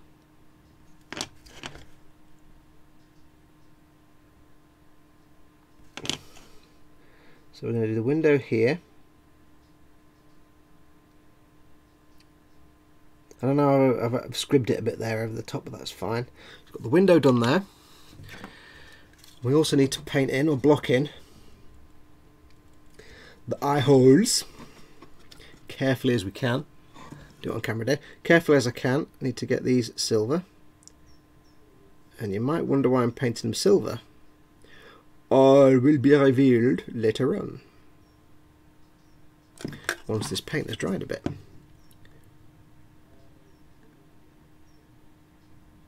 That's one. I think they've all got one big eye. I think I tried to go for the mono eye look. I think. Like I said, if you know your Gundam lore, your Gundam the origin, the mobile workers were the precursors of the Zaku's, and they were just utility industry vehicles, like almost like forklift trucks or loader lifters. If you play your Borderlands, loader lifters, you know, kind of power. You know what I mean.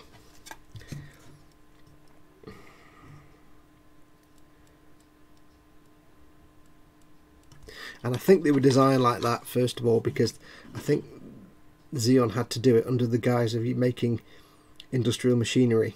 They couldn't just openly sit there and make massive armed mobile suits, because that would break some treaty or something. I could be wrong, I could have forgotten. Okay, so that's the eyeballs. Eyeballs. I've got two more of these, don't I? You spoon, Foxx. Do these, then we'll do the giveaways and the stickers and that.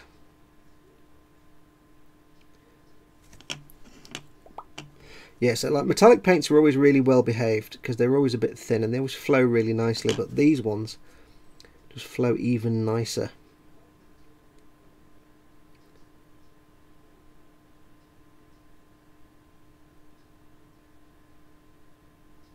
And I can't quite tell,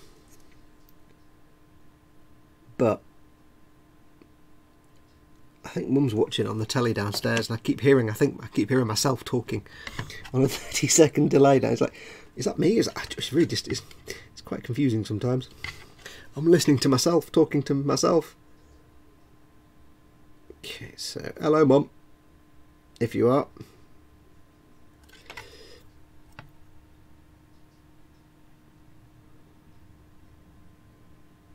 Okay, so that's that bit painted.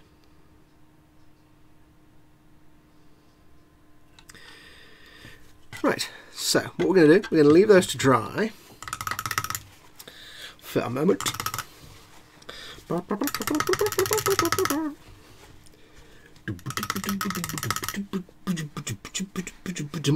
going to have an enormous swig of coffees, and let's do some giveaways because it's half full. Just realised. Oh,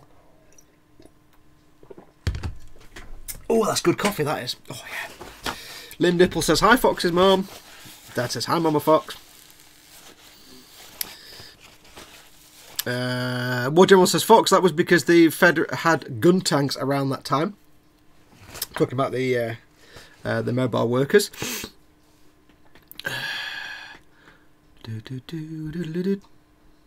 Hi, Fox's mum. Mum says hello. I can hear Mum shouting hello from downstairs. Hi, Fox's mum says Osric. We're all counting to 40 to see if she shouts hello back. She just did. Right. Okay. So we need to do some giveaways and things. So, what we shall do, I'm going to shake it up a little bit this week. Everybody's saying hello back to the mother. Right. So she gets on 2 nights now, Monday night and Sunday night. I don't know. Likes to get in there, doesn't she? Now, we have some stickers to give away. First of all, I have an announcement. I've still got this. I've still got this big thing. Hang on, let me zoom out. No, zoom out. There you go. Wait. There we go. I've still got this big thing because Cy Reynolds still hasn't mailed me his name and address yet, asking for the sticker. Cy Reynolds, I need your name and address so I can send this. Send me an email saying I won the big ammo sticker. It was weeks ago now. I can only assume that you haven't watched since. I hope you're alright. But yes, send me an email with your name and address, because at some point I'm just going to have to scribble your name out and give it to somebody else. So, Cy Reynolds, I need your name and address. Email address for me is that fox@modelmakingguru.com. So we're going to do some stickers and some giveaways. Now, as always, before we do, let's see how we're doing with the boss stream battle thing. Ooh, not bad. We've got Aviad Madar is down now. He's into his second black box. He's coming down there. He's about a second black box. If you didn't join us at the start, just a reminder, and you've never seen this before, the stream boss battle, Aviad Madar is one of your fellow watchers. The way it basically works is you start off with 100,000 health. Everybody who watches the stream knocks your health down. Whoever gets your health to 0 can win between 200 and 300 quid's worth of model kits. Ideally Warhammer, because I can get them sent to you easily, but we can talk about it. But Aviad was the last stream boss winner. He got me down to, because I was the stream boss before him, he got me to 0, and he won 280 quid's worth of Warhammer kits. That was quite a lot of stuff. And all you need to do is, to get his health down, is to either subscribe to this channel, and that takes a little bit of his health off if you're not already subscribed. If you're already subscribed, then what you can do is you can do a super chat, which is the little dollar symbol at the bottom of the chat window. Click on that, and that will put your comment in a big coloured box and give me a noise so I know you've made a comment. Or if you want to, you can do a tip through the tip jar, which is streamlabs.com/modelmakingguru. The amount that you put through as a tip or a super chat, the more you put through as a super chat or a tip, like the greater amount, the more health you will take off the health bar. And whoever gets him to 0, where's it gone? Whoever gets him to 0 will win probably 200 or 300 quid's worth of gear. So it's more than worth it. It's basically money for nothing. So there you go. Now, where are we up to? So we need to do some giveaways. So we've got some different stickers this week. We have, of course, a Model Making Guru sticker. We have, of course, because Dad sent me some more, we have a Scale Model sticker. We also have, although I've got 2 here, it's just 1, we have some Gross Model stickers, and thanks to Carl, we have some Making Model stickers. So we've got 1 of each. I'll cut that up and see what I'll do it now. Otherwise I'll forget. Lynn Dipple says, I missed the last boss battle. It took about 8 weeks, Lynn, so don't worry. It's a slow process. Because at this stage in the boss battle, people don't really want to put the tips and super chats through. It's when it gets to like the last sort of 30,000 points of health or so, people start going, oh, and they start putting loads of money through, and that's when it kicks in.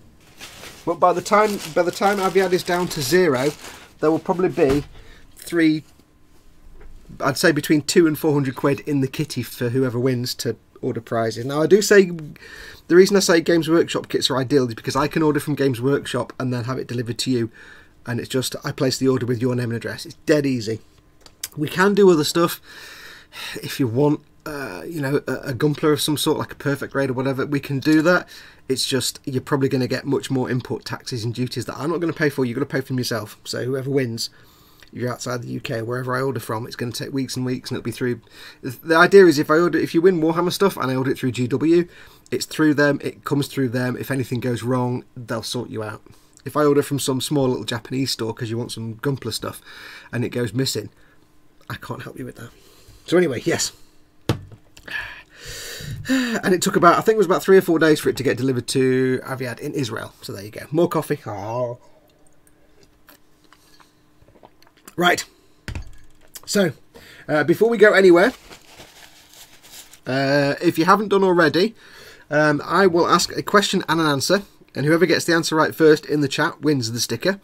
If you want to send me a question and answer to use, then you need to send me an email to, I'll move that out of the way, where's the camera? Fox@modelmakingguru.com. If you want me to give me a question and answer to use, I will send you a sticker if I read it out. Please send me the question and the answer, but please also include your name and address. I don't want to have to mail you and say, thanks, what's your name and address? So if you want to send me a question and answer, please do. I think I've got one already. Please do. And if I use it, you'll get a sticker. If you want to mail me a question anyway, if you're not able to access the chat and you want to mail me a question for me to answer, feel free. I do have one question. Oh no, I've got I've got one from Gerwin from last week. Andy McLeish has sent me some questions, but I don't know what the questions are. I'll have a look in a second. So we do have some questions. We need 4 of them. So I'll get the Sharpie ready for later when I just write a number on the back of my hand, because that's my folder. You know it is. So first question. This is from Gerwin. Oh, that's a nice question. Right, so this is for the Model Making Guru sticker. So, dead easy. Well, not dead easy, because you might not know it, but you might do a bit of Googling for this one, or you might already know it. Now, before we do any questions, what I need you to do is refresh your browser, and as soon as it's refreshed, drag the slider bar, the play bar, right across the right-hand side to make sure the video and the chat are up to date, because often there's a lag by now between the video and the audio and the chat. So, before we go anywhere, please refresh your page straight away. Do it now. Do it now.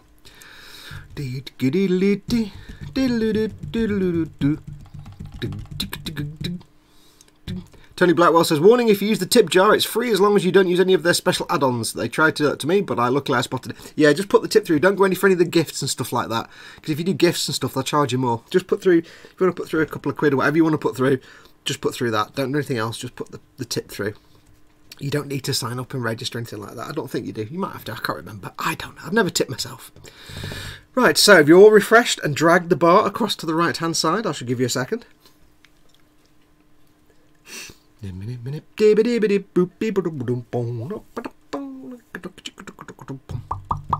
Right, okay. So, here is a question. This is from Gerwin Moores, sent a couple of days ago, a few days ago. Are we all ready? You have to Google this one. So, here we go. Until 2013,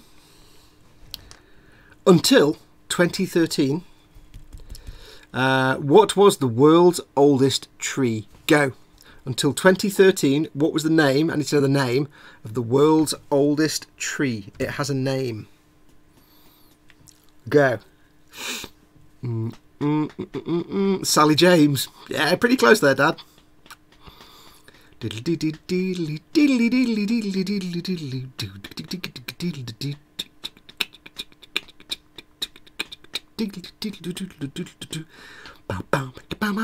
not the world's oldest tree. I'm not a tree, I'm a princess. It's a different thing altogether. Unfortunately, I've got the email on my iPad as well as the quiz, so I can't look at the chat and my email at the same time.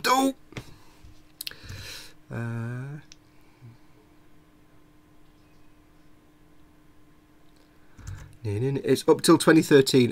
We have an answer. We have a winner.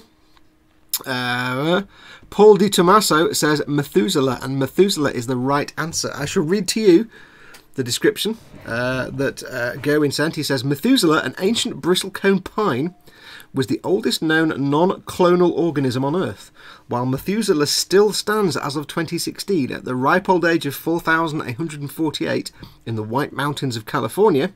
In Inyo National Forest, another bristlecone pine in the area was later discovered to be over 5,000 years old. So there you go. So until 2013 it was Methuselah, a bristlecone pine. So thank you very much, Gerwin.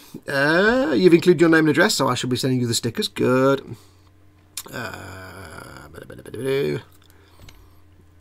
So let's have a look and see what the chat did. So yes, Engelbert, somebody says.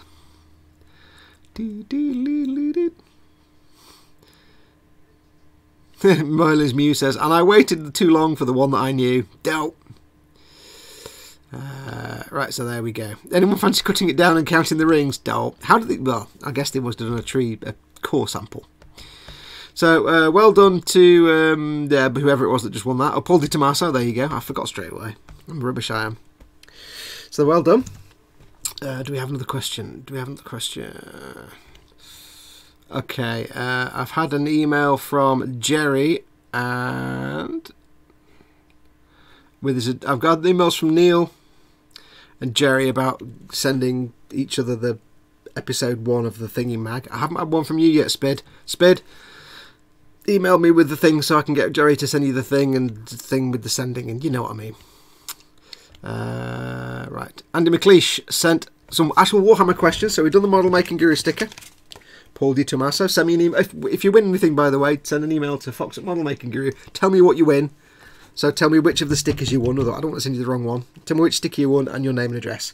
If you sent me your name and address before for something, send it again now, because I don't keep you. As soon as I send you your prize, I delete the email. And by the way, all the stickers and prizes from the last few weeks have now gone out. They went out a few days ago. So all the prizes are on the way to you and all the stickers are on the way to you.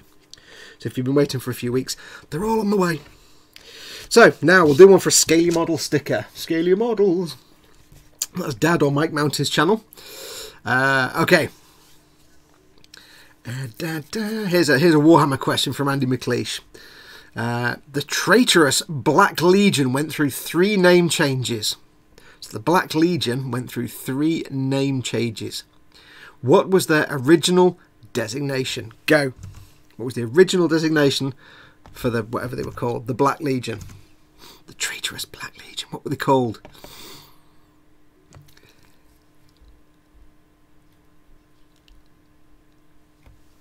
Oh, Spid's already sorted it out. The Beige Legion? No. The Legion of Buttercups? No. Death Watch? No.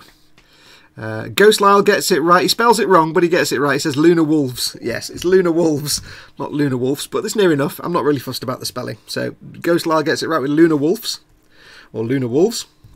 So Ghost Lyle, well done. I know you've mailed me before, but mail me again with your name and address, and tell me that you won the Scaly Model sticker, and we'll get one out to you. There we go. Next we have Gross Models. We'll have a Gross Model sticker going on. And remember, folks, if you've got stickers, and it could be anything, stickers for your employer, for where you work, for your own YouTube channel, for your band, for whatever, and you want to send me some, feel free. I'll give them away as sticker giveaways. I'll also probably snag one for my Crusader case from my Warhammer army, and one for the back of my iPad, because I'm putting lots of stickers on things. So yeah, if you've got stickers for something, could be anything. Dad sent me a couple for Big Jet TV. He's quite good. I had a Big Jet TV. I had to go and look that one up. Apparently it's a TV channel that's just about planes and airports and things. Don't get off your arse to go and spot planes at the airport. Watch it on telly. Big Jet TV. Yes, if you've got stickers for, like I say, your employer or wherever you work, or just a pile of stickers for anything, and you want me to give them out and send them over, just drop me a line and let me know. I'll give anybody stickers away. So, Gross Models. Let's have a look. Right. We have another Warhammers. James Lorimer, dropped my phone and battery fell out. What's happened? You've not won anything yet. Everyone won something and you're too late now. We've done all the quizzes. No, we haven't really. Right, we're going to do a Gross Models giveaway. So, the second question is another Warhammer one. At least Andy McLeish sends me Warhammer questions, because I'm a rubbish. I don't know anything about Warhammer. Right, are you ready? Stand by. Here's one for you. What was the name of the Adeptus Mechanicus person? His words. What was the name of the Adeptus Mechanicus person who discovered the Land Raider? Go. What was the name of the Adeptus Mechanicus, I assume tech priest or whatever, who discovered the pattern for the Land Raider? Go. And it explains why it's called the Land Raider as well, actually. What was his name again? I've got to remind myself. No. Several say Bob.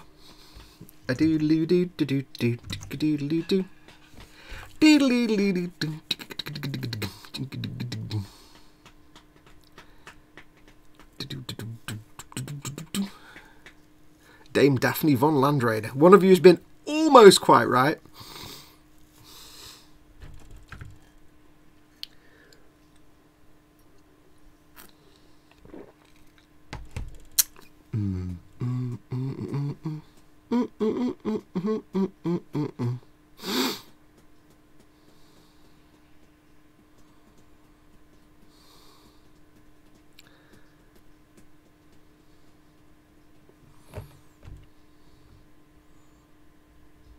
Okay, right, well,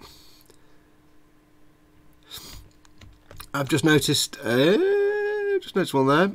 Where's it gone? Where's it gone? Where's it gone? Aviad Madar gets it almost right with Arcus Land. I'll give you that one. I'll give you that one. You were the first to get it almost right. It's Arcan Land, but near enough.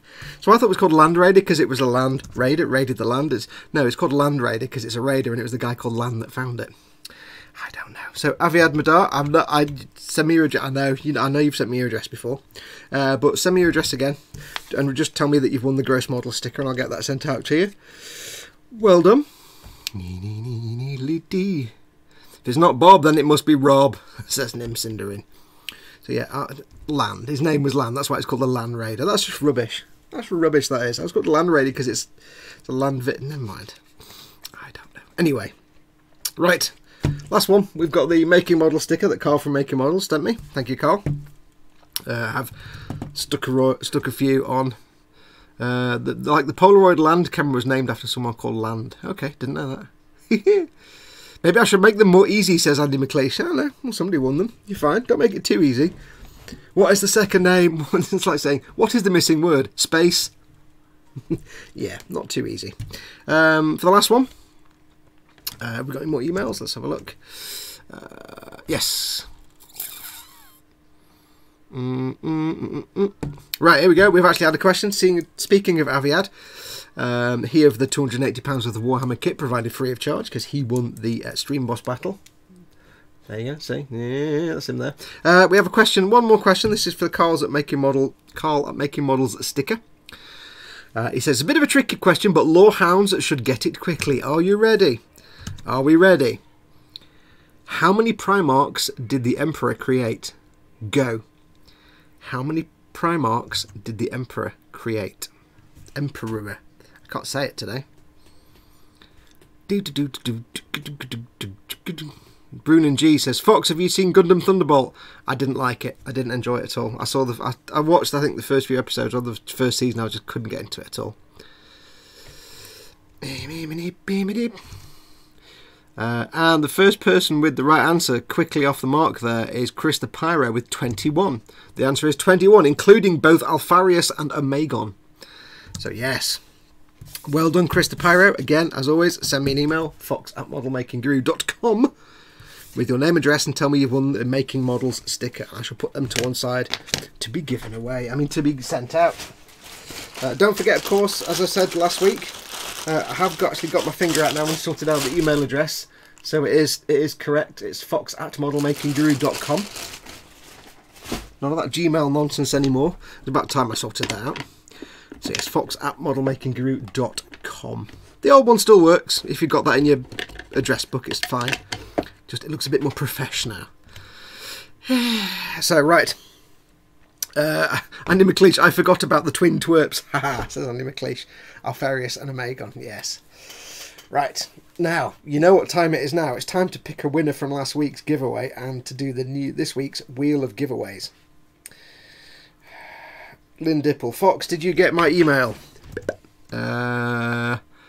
When did you send it, Lynn? If you sent it in the last half hour, then no. Ooh, a lot of people outside just cheered for some reason. I don't know why. Please tell me they're not watching football. Is there a football match on today? Football people? I have no idea.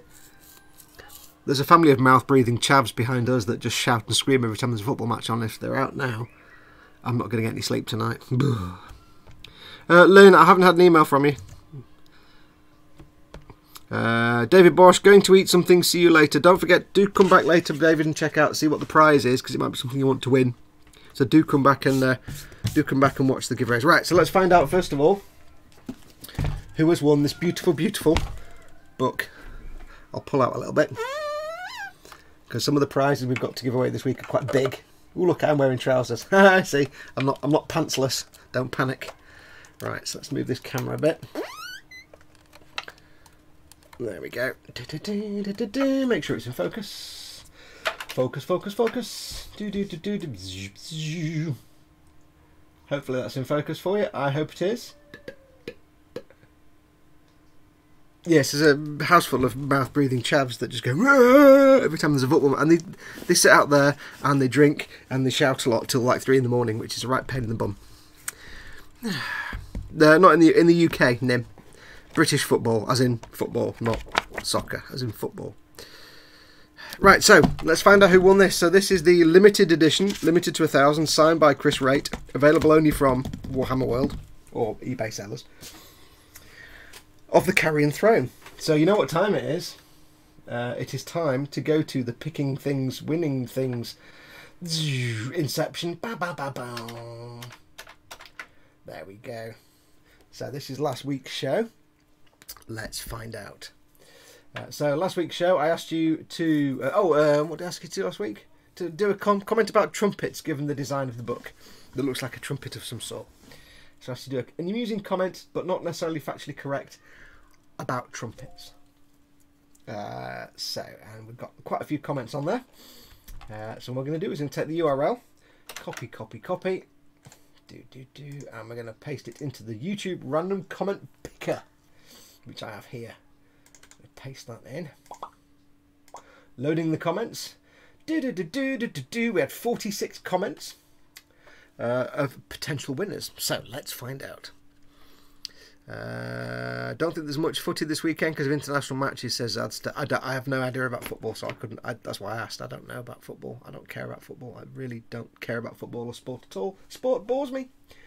Right, so now if you remember last week, I did ask you to comment only on the part 2 of the video because we had a 2-part live stream because of a bee that I think turned out to be a wasp. I can't remember. So if you commented on part 1 of the video, you're not in the running. I did say put it on part 2. Let's press the button. So, are you ready? 3, 2, 1. Simon Vaughan. Hi Fox, I've just noticed the centre circle on your wheel is missing an A. Should it not say you're a winner? So not even the right comment, but never mind. Simon Vaughan, well done. You are the winner. You have won yourself. Let me come back. There we go, nice and shiny. There we go, nice and shiny. Simon Vaughan, well done. You have won yourself this beautiful, beautiful leather-bound limited edition.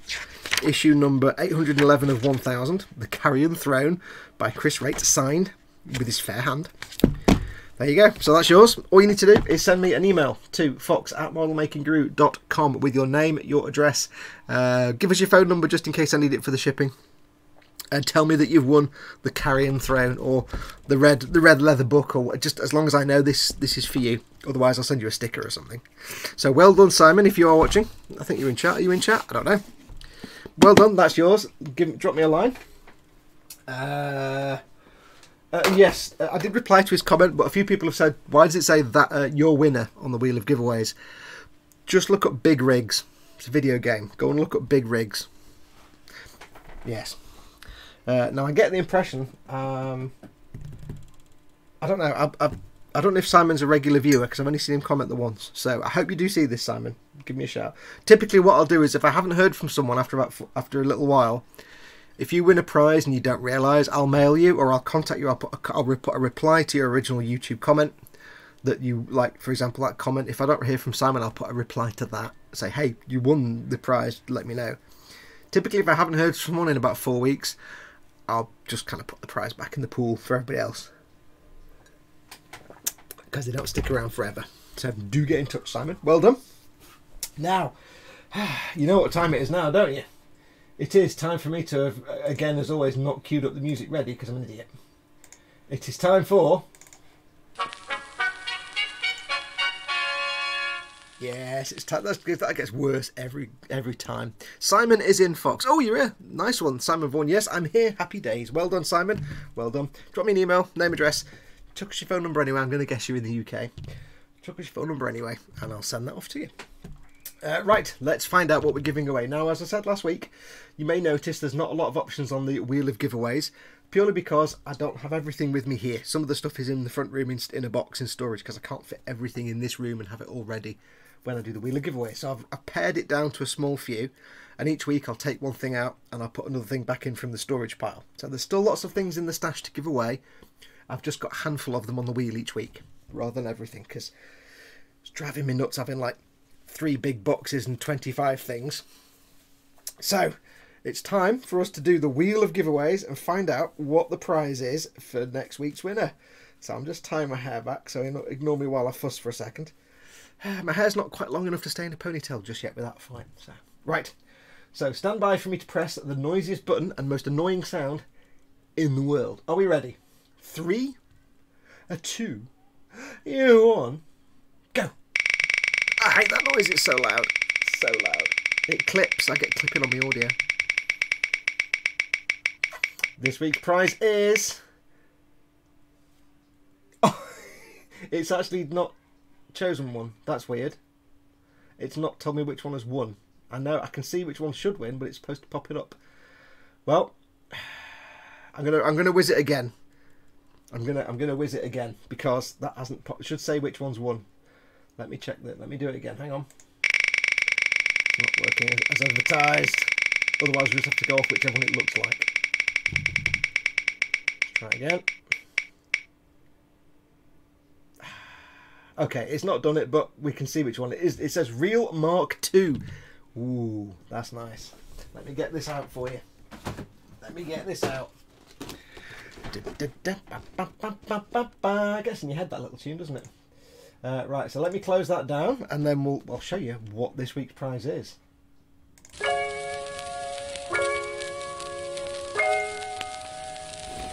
Yes, this week's prize is the real grade Gundam Mark.II AEUG.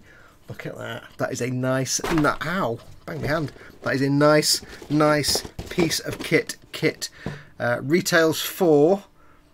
I don't know.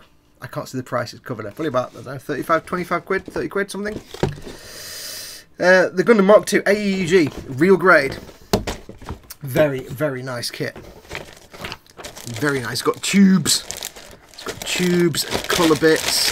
I have been told this is one of the best real grade kits. It does come with stickers, I'm sorry about that. I have been told this is one of the best real grade kits.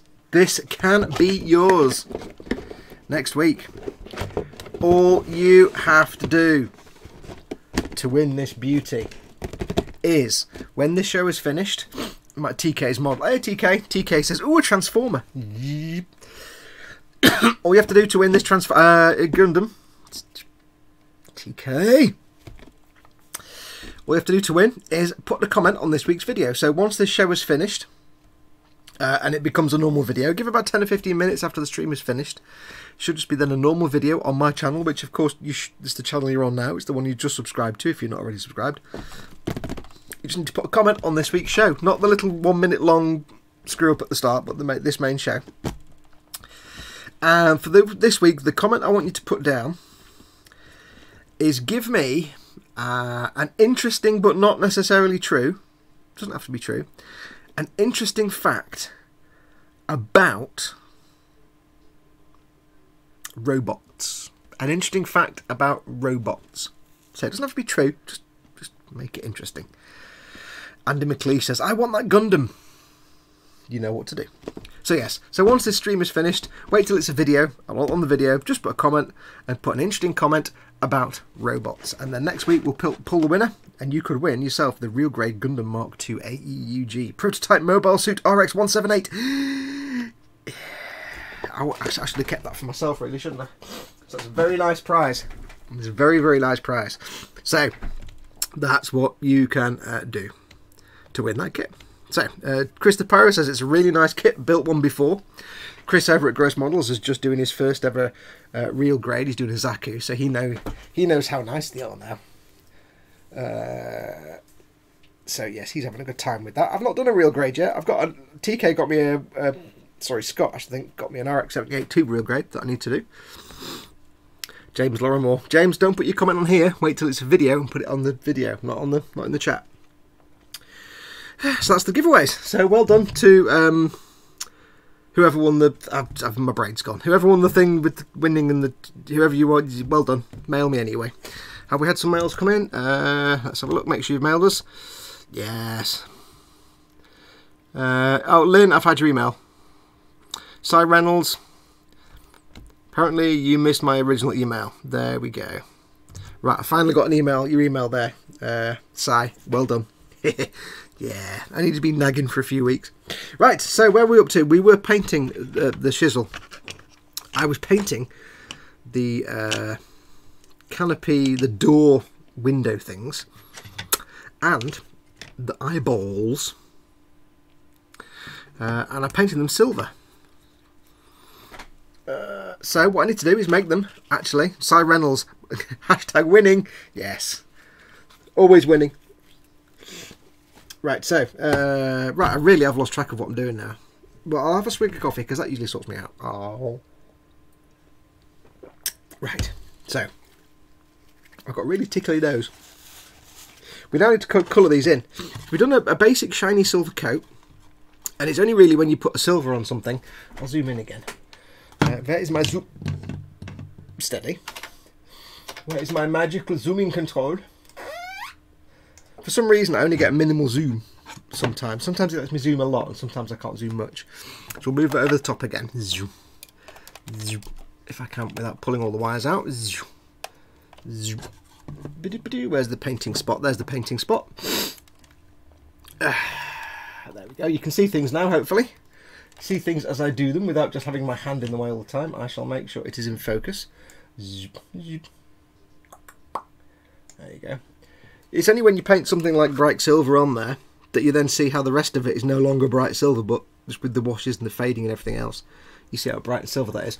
Now you might wonder, Tony Black will have to cut out and have a nap. Bye folks, thanks for coming in, Tony. Colin's in, Festa67's workshop. Hey Colin. Hey dude, if you've got some stickers, send me some stickers for your channel, I'll give them away in the sticker giveaways bit. I did some for Dad and my brain, it really has finished. Carl. My brain's just turned off, basically. So, yeah, so you might wonder why I painted these bits silver. I think Mum's had just have another Amazon delivery. It's so that when I paint them with these colours, they'll come out lovely, lovely, and that's a glaze, not one of the glaze. They'll come out lovely and cool looking. I've got Soulstone Blue and Waystone Green. Now, I will admit, I more prefer to use some of the Ammo Clear colours, but I'm going to give these a try. These are basically clear paints. They're technical paints, but they're just clear colours. Yeah. So we're going to do the eyes first. Now they don't look clear. Okay, it's not Amazon delivering next door. It's our neighbours, I think. So I'm going to get myself a reasonably sized brush. I'm just going to make sure these are clear because they don't look clear. Yeah, they're clear. Right. Going to get some of the this is the Waystone Green, and I'm going to get a goodly amount. I'm not going to be delicate with it. Goodly amount on the brush. All I'm going to do is I'm quite simply get it on camera, and I'm just going to blop it on. I'm not going to be doing lots of brushing. I just want to blop it on and maybe have it pile up in the middle a little bit. And what that will do is it will collect around the edge. It's a kind of clear colour, so it'll collect around the edge and be a bit darker, and at the top it'll be a bit thinner, and you'll see some of the silver underneath, and it should dry shiny. I just need to find somehow to wedge it up and that way around now. I'm just going to put that to one side so it stays like that. Go again for this one. And the trick here is to just get a big blob on your brush and not actually brush it. You just want to touch the brush. I tend to like run it round the edge where the recess is and then touch it to the middle, and it will flow away from the middle and build up round the edge. And when I painted these bits, the silver underneath, you'll notice that I wasn't too careful. I didn't worry too much if I splodged around and didn't get a nice even edge.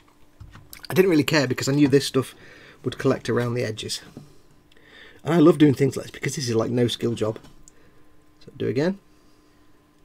Go around the edge. I'm just touching it in and then blop it into the middle, and it should flow a little bit. It's kind of a little bit thick. It's not completely liquidy flowy, but it's flowy enough that it will go down to the recess around the edge of the eye. So I'm just going to slip those over there out of the way so they can, I'm trying to find somewhere to put them so they can, I've got nowhere to put this one, hang on. Yeah, where can this one go? This one can go there. There we go. So that's the green. I'll give this brush a rinse. I've just put them over to the side, but they're up like that, so the eye is kind of horizontal. I've not put them standing up, I put them lying down on their backs, as it were, so the eye remains horizontal and the paint can collect. Now, Ammo by Mig, as I say, I have in the past I've used the Ammo by Mig colours. I'm just used to those, and I usually prefer those, but they're exact same. They're just clear jelly-like colours, and you touch them rather than brush them. Now this bit is a tougher bit because this bit is a harder sell. This is in a bigger area. So I'm going to use a bigger brush. But this is more likely for me to screw it up. Or to get some kind of brushy marks because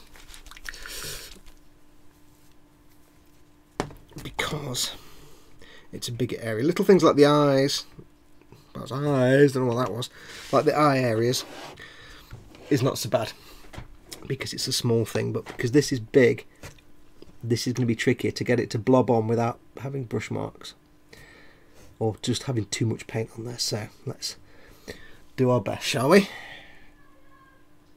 Wish me luck.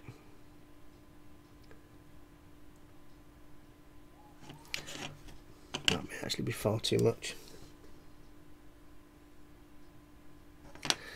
I didn't have a lot of luck doing this last time because it's not quite as thin, and because it's a bigger area it does tend to, yeah, it's not quite doing it the same. You're getting a bit of a little brush marky bit in that corner, but no big worries. I'll touch some in there and we'll see what happens. Put some more on. More on here. I'm going to give it another shake. It's almost like it's just a little bit too thick. Whereas the green works perfectly, but it's always the case that on smaller things it'll always work brilliantly on small things, but on big things you'll have more of a challenge because it's not quite as thin as the green.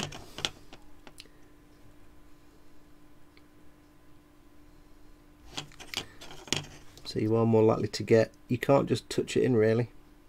I mean you can, but you're more likely to get unevenness. So you might have a bit of a dark round one side. Let's have a look on there. Yeah. But what I can do later on, if it does come out at all uneven or a little bit wobbly, I can't do the other one because the other one's got the green, it's got the carapace on it. So I'll have to leave the third one till that eye's dried. If it does go a bit wonky or brush marky, what I can do is go over it with some GUNDAM blue, which is a blue glaze, and that will then just kind of blend it all together. Any bits that are more silver than blue will blend together. I shall have a swig of coffee. Nom nom nom. And then once it's all dried, what I can do is brush a little bit of gloss varnish over it, like some Pledge or whatever, or some of the Ammo Lucky.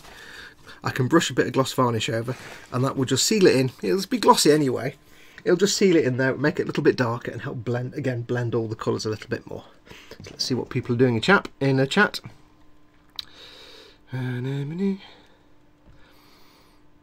talking about pineapples. Andy McLeish says, how is Skipper Ted anyway? Ted's doing alright. He's recovering slowly. He's still, for those of you who don't know, he sadly suffered a stroke a few weeks ago. That's why he's not been in the E-model stream for a few weeks. He did suffer a little bit of a stroke. Thankfully not a major stroke, just a minor stroke. He's doing alright. He's having a little, he's getting tired. He's still not fully recovered yet. He gets a bit tired. And he finds, you know, doing the live stream for an hour, a couple of hours quite hard, so he popped in for an hour the other day. But yeah, he can't be talking for long and doing stuff for long. He's been doing a bit of work at the workbench as well, so he's getting there slowly. What paints do you use for the eyes and such of a Gunpla Fox, says Backification. I use these special paints called the stickers in the kit for eyes. Some of the only stickers I tend to use are those for things like the cameras and the camera lenses in the eyes, the shiny ones, because they're actually really good. Stick them on, get a bit of gloss varnish and brush it over and make sure it goes underneath to lock it in place, and you've actually got a nice shiny reflective lens. For some reason, although 99% of the stickers you on the Gunpla you can throw away, those reflective shiny ones, they're fine for lenses and stuff. They're fine. They actually look better than if you paint them. If you paint them, they won't look as good as the stickers. Let's have a look, see what the chat is doing. I'm a bit knackered now because I can't do anything while they're drying. I didn't plan that very well, did I? Is there anything else I can paint while all that's drying? What I might do is I might go over these handles with some metallic colours, just like the grab handles and stuff. I do need to go over the guns as well, the little guns that go on the top, the carapace weapons. But they're too small. I won't do that on camera because they're really small, you won't actually see anything. Let's have a look. I can zoom out again because you don't need to see everything. I'm stuck now because I've got to wait for all that to dry. I'll probably have finished these by next week's show, by the way. So what we'll probably do next week is I'll probably make a start. What am I looking at there? I will probably make a start on my Taurox Prime, I think, is what I will do. How's that blue doing? Yeah, see, the blue's not quite as thin as the green. I've got a bit of splodge of paint there, but I can clean that up. It's a bit more feisty. It doesn't come out looking quite as smooth. It looks nice, but I've never been a big fan of painting, like, you know, when you paint like a blue, like they use normal paints and they paint like a light blue, a dark blue, then a lighter blue covering most of it, and then a little white dot in the corner, and you get that kind of. I've never been a big fan of that. Some of the older videos that Duncan does, he does that thing for lenses where it's like blue and then a light blue and then a corner piece blue, and then I don't know, it just never works for me. It doesn't look like glass at all. I mean, that doesn't, but at least it looks a bit better.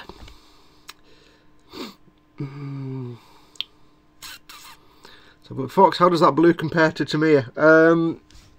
I've never used the blue Tamiya clear. I have used Tamiya clears for... Have I used the blue? I've only used the blue Tamiya... Well, I've only used the clear Tamiya colours to either airbrush, which are quite nice, or to like go into small recesses. I'd say the Tamiya blue is probably a little bit thinner, but maybe not quite as shiny as these. These are quite shiny. They are quite shiny, actually. These things, they're quite nice. They're very similar to the ammo colours in shininess and thickness. Nim Cinderin is off to bed. He's got work tonight. Thanks for coming in, dude. See you next week. Bagels Nim, and then he says, "I meant bye, I swear," says James Lorimore. What are you doing with the track on your Taurox, Fox? Ha! I shall reveal. I shall reveal to you now, live on the televisions. As you all know, I'm not a big fan of the track on the Taurox. This is where Kenneth starts laughing now. I know. Right, as you know, you get your Taurox, and your Taurox has these tracks on it that just look, they don't work for me at all. They just don't work. It just no. Just oh, Jamie Bones back. Hi guys, I'm back. Kenneth M triggered. Yeah, it's just it just doesn't work for me at all. It just doesn't work. So what I've got is, and I can't remember where I got these from because I've forgotten already. I've got basically, I've not actually checked them out yet. I have wheels for Taurox. Yes, I have some Taurox wheels. They're from Black something or other. I can't remember. There's basically two companies that do the kit for wheels. There's different kits. There's Black something or other, and the other one whose name I can't remember. They're just resin, and I need to clean them up. But you basically get a couple of axles, and one, two. You get these bits that go on the. How does it work? These bits go on the back axles, and these little pieces go on the front axles, and you basically get two at the front and four at the back. I think that's how it works. Yeah, two at the front and four at the back, instead of the tracks. And they look quite nice, actually. They look quite mint. So I've proper look at my visor on. Oh yeah. It's like, you know, you're not talking Forge World quality castings here. They're a little bit rough around the edges, a little bit grainy, but it doesn't really matter. It doesn't matter because you're just going to cover them in dirt and dust anyway. And I think they're absolutely brilliant. Nice funky tread on there. Little resin castings. Bit of alright, that. Not a lot of cleanup required. They'll get covered in dirt and dust. Yeah, quite pleased with those. They'll do quite nicely. So they're going to go on my Taurox instead. They are just circles, says Kenneth M. Me and Kenneth have this ongoing joke where he gets defensive about the tracks on the Taurox, and I'm like, no, I don't like the tracks, I like wheels. It's all just good fun. So yes, I've got myself some wheels from Black something or other, but just have a look on the eBays or the Amazons, you'll find them. So I think what we'll do next week, by next week I should have got, I mean by the end of today I should have finished all the bits and things on these armatures anyway. And I need to start getting stuff painted up that I can actually play in a game. So, for example, that will be my AdMech. I think I can. Oh well, actually, I don't know about that. I don't know if hang on. Yeah, I can't do my AdMech because I haven't got any. That's a separate codex. I think what I can play is my bog standard Imperial Guard Astra Militarum. I can play my Tempestus Scions because that's in my codex. I can play my Lehman Russ when I paint it. I can play my Valkyrie when I build it. And I should be able to play my Taurox Prime when I build it and paint it. And I really want to get built up so I can play something. Because I really want to have a game and see what it's like. So what I need to do is start working on my Imperial Guard stuff, my Astra Militarum stuff. Just because I've got Knights and Space Marines painted and I can't play them because I haven't got the codex. And I'm not about to drop 40 odd quid on the codex right at this minute. It's not a good time right now. Kenneth, every vehicle has damn wheels these days. At least the Taurox is different. Yeah, but tracks are so 1990s, dude. Oh. Tracks is that they went the same way as parachute pants and massive shoulder pads. We're just having fun. Big swigs of coffee. Right, what's chat doing?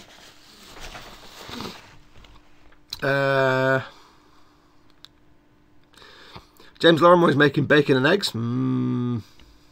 What did I miss? Just the sticker giveaway, Jamie, says Jamie and Lynn. Yes, you missed all the sticker giveaways. Although you did miss the giveaway for this week. The giveaway for this week is this beautiful and very zoomed in, real grade GUNDAM MK.II AEUG. Yeah, real grade kit, absolutely beautiful. That's the prize for the wheel of giveaway, so make sure you get your comment in when this is a video. It's a really, really nice kit. I've got a really itchy nose. What's chat doing?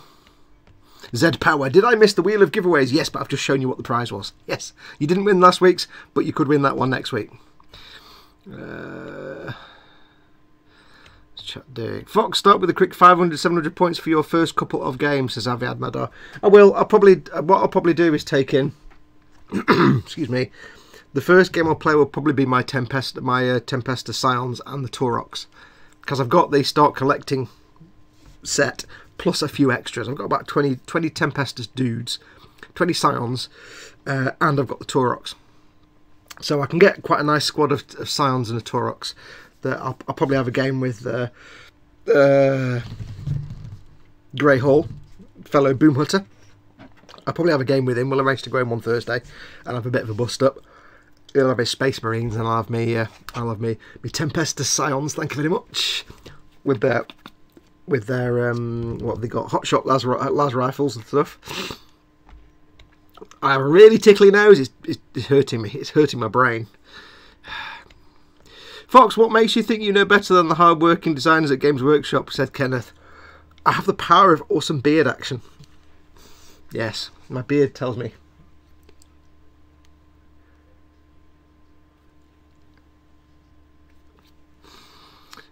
Speedy QA. A friend of mine used to call them shit troopers. Infantile, but made me laugh. Yes.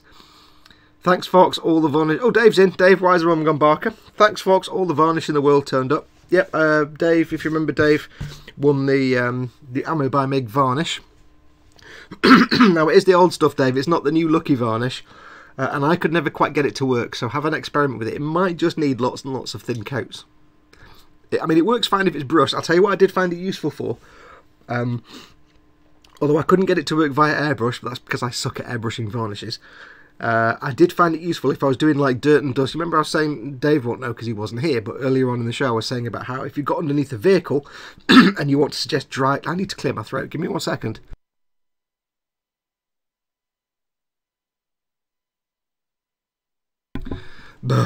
Yes, if I was saying earlier on, if you want to get, let's suggest like dirt and dust and dried out, caked dirt and dust under a vehicle, not wet mud, but dried out earth.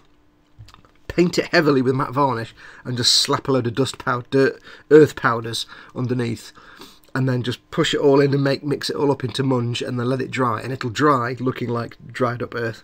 So Dave, I found it useful for that. You might be able to get it to spray. I just had no luck with it at all.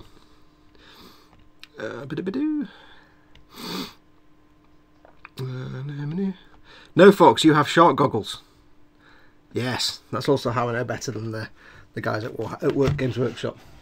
I had to go into the Games Workshop, my local Games Workshop store, because I was going to paint some dudes for him. And I thought, I need to take my helmet of seeing. But it's a scruffy old piece of crap, and I can't just sit there with this scruffy old piece of crap.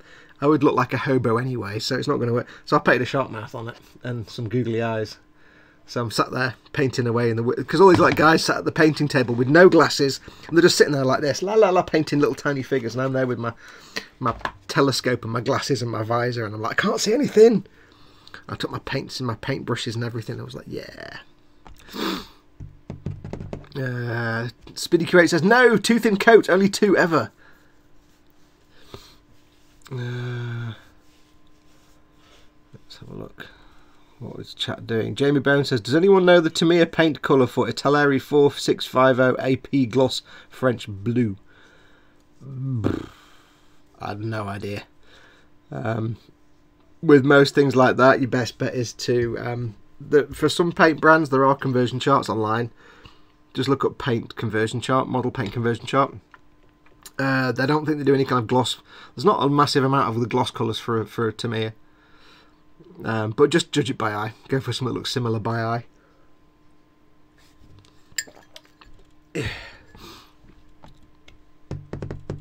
People are talking about sharks. Not quite sure. I love sharks, says Lynn Dipple. I want to dive with a shark.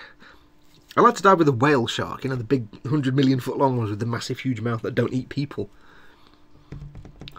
James Lammer says, sharks suck their old shimmy shimmy chompy chomp. No thanks. Sharks are kind of awesome. I wouldn't want to be near one when it was doing the chompy chomp though. Right, we'll get these dried yet. Can I start messing about with his canopy yet? Or is he still being wet and feeble? Let's have a look.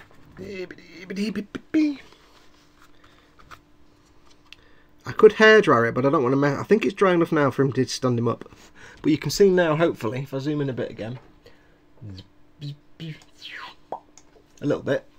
That nice glossy green has now dried really smooth. It's dried really nice and glossy, and it's collected around the edge of the eye. So although when I painted the silver it looked a bit slapdash around the edge, it's actually now created this wonderful effect where it's painted it like a shiny green, but also shaded itself because it's collected in the recess and gone darker. So it's almost like a self-shading colour, and I'm really pleased with that. Now with the blues, yeah, the blues, not so hot. Not so hot there, really. It's alright. It's still shiny. It's alright. I mean, you've got the shading around the edge again. It's a self-shading colour because it is slightly translucent, so when it collects in a recess, it goes a bit darker. It's alright. It'll do. That one came out a bit... Yeah, that was a bit ropey. So I'm not that hot on these, but I'll give them a gloss coat anyway, and that might tone them down a bit. But they'll do. Yeah, it'll do. They'll do. So I'll do the same on here. I'll put the blue on his top of his carapace. Give it a good shake. There we go. Good shaking going on. Like a green lens. Nice, says Simon Vaughan. Thank you very much. Yeah, the green seems a better colour to play with than the blue, it would seem. Make sure it's on camera. Are we on camera? Yes, we're on camera. So get the blue. Blap. The green seems to flow a bit better than the blue. Although the blue does level itself out, the green seems a tad thinner and more willing to flow. Well, that might come out better because that's actually gone a bit too thick, but it's come out nice and solid. So hopefully that will sort of flow away from the centre and into the recesses. So I just need to prop it up a little bit. Sort of splodged a bit there, but I can tidy that up later. I need to prop it up on something, just a little tiny bit. And I don't really know what. Upon what can I prop it? I'll prop it on that, there you go. Maybe I'll prop it on this. There we go. So I'll prop that up like that so it's horizontal. I shall give the brush a quick tickle. So yeah, I mean, look, the blue's not... is the kind of, it might just be because it's the size of the thing I'm trying to paint. I mean, that blue's gone on a bit too thick, so that will probably just come out looking like shiny, deep dark blue, to be honest. Whereas the other two have got a kind of thinner applications. They've got the more metallic underneath. That's probably going to come out too thick, but we'll see. We'll see how it dries. I might have goofed on that one and it's just gone on too thick, but we'll find out. We'll find out. Again, it's not the end of the world. It doesn't really matter. It's just tabletop fun times. Right, what else can I paint? I don't think there's anything else I can work on right now. Is there? Let's have a look. TK's model says 4659 AP is French blue according to the chart I have, and that should max XF8. So Jamie, there you go. XF8 to me, XF8, but that's a matte colour. 4659 AP. Is that supposed to be a matte colour? Doodle doodle doo. He also says X23, which is a gloss colour. At least Fox isn't singing Baby Shark, lol. Thankfully, I don't know what baby. I know what it is. I've just never heard it. Let's have a look. Eye drop times from Lynn. Be right back. Stickers, wheel of giveaways. Have I missed much, says James. Yes, the stickers and the wheel of giveaways. Yes. You didn't win the book, but you can win next week's prize, which is, I can't fit it on camera, but it's the real, I can't even fit it on camera, so it's the real grade Gundam Mark.II. Mark.II, real grade. I can't fit it on camera. It's this, there you go, it's that one. That's next week's prize. Or this week's prize, to be given away. Mix it with clear to deglossificate it, yep. Mix it with clear / pledge / future / any kind of gloss. I can smell toast from downstairs, which is weird because it's not actually tea time. Right, I'll tell you what we can do. Are there any other details I need to paint? Well, I'm asking you, I don't know. It's me that needs to decide. Any other details I need to paint? I don't think... Oh yes, I know what I need to do. I need 2 copper bits. I need to bring these copper bits have kind of gone a bit brown. I need to bring them back. So I'm going to move him out the way. You go over there, young fellow. Young fellow, my lad. We need to bring this back a little bit. I could just do gold, or I could do a copper colour. Tell you what I'm going to do. Tell you what I'm going to do is... I'm going to dry brush some gold on there. Why not? A little bit of gold. Everybody likes gold. We've done dry brushing gold already, so I can do more. Just to bring back, because I forgot to do those bits earlier. I mean, ultimately, I could sit here all day and just pick at little details and work at little things and fiddle backwards and forwards and fuss endlessly. I could paint all the little wires on the sides of the body and everything. But as I said before, I'm just working to a tabletop level. So I'm not too fussed. Where's the camera? There's a camera. So it's not, we're not going to be doing like the best job in the world with these. Just a tabletop level. Now I might be wondering why I'm using gold on something that's supposed to be like a bronze or copper colour. Just makes it stand out a bit more. Gold works quite well as a highlight colour for bronzy, brassy colours. When it's not the actual final, it's not meant to be gold. It's also not meant to be such a pain to brush. For some reason it's being awkward. On camera? Yes. Works well as a highlight colour for bronzes and brasses and things.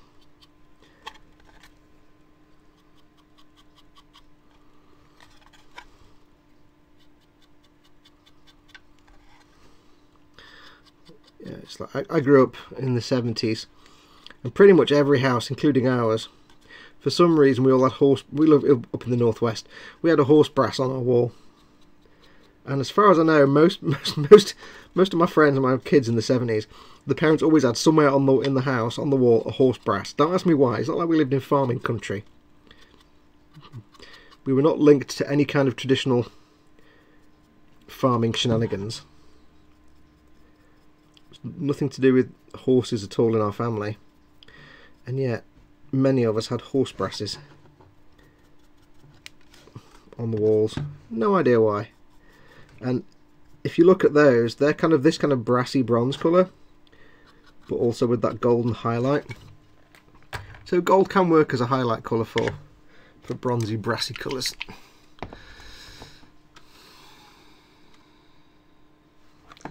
There's a bit more gold.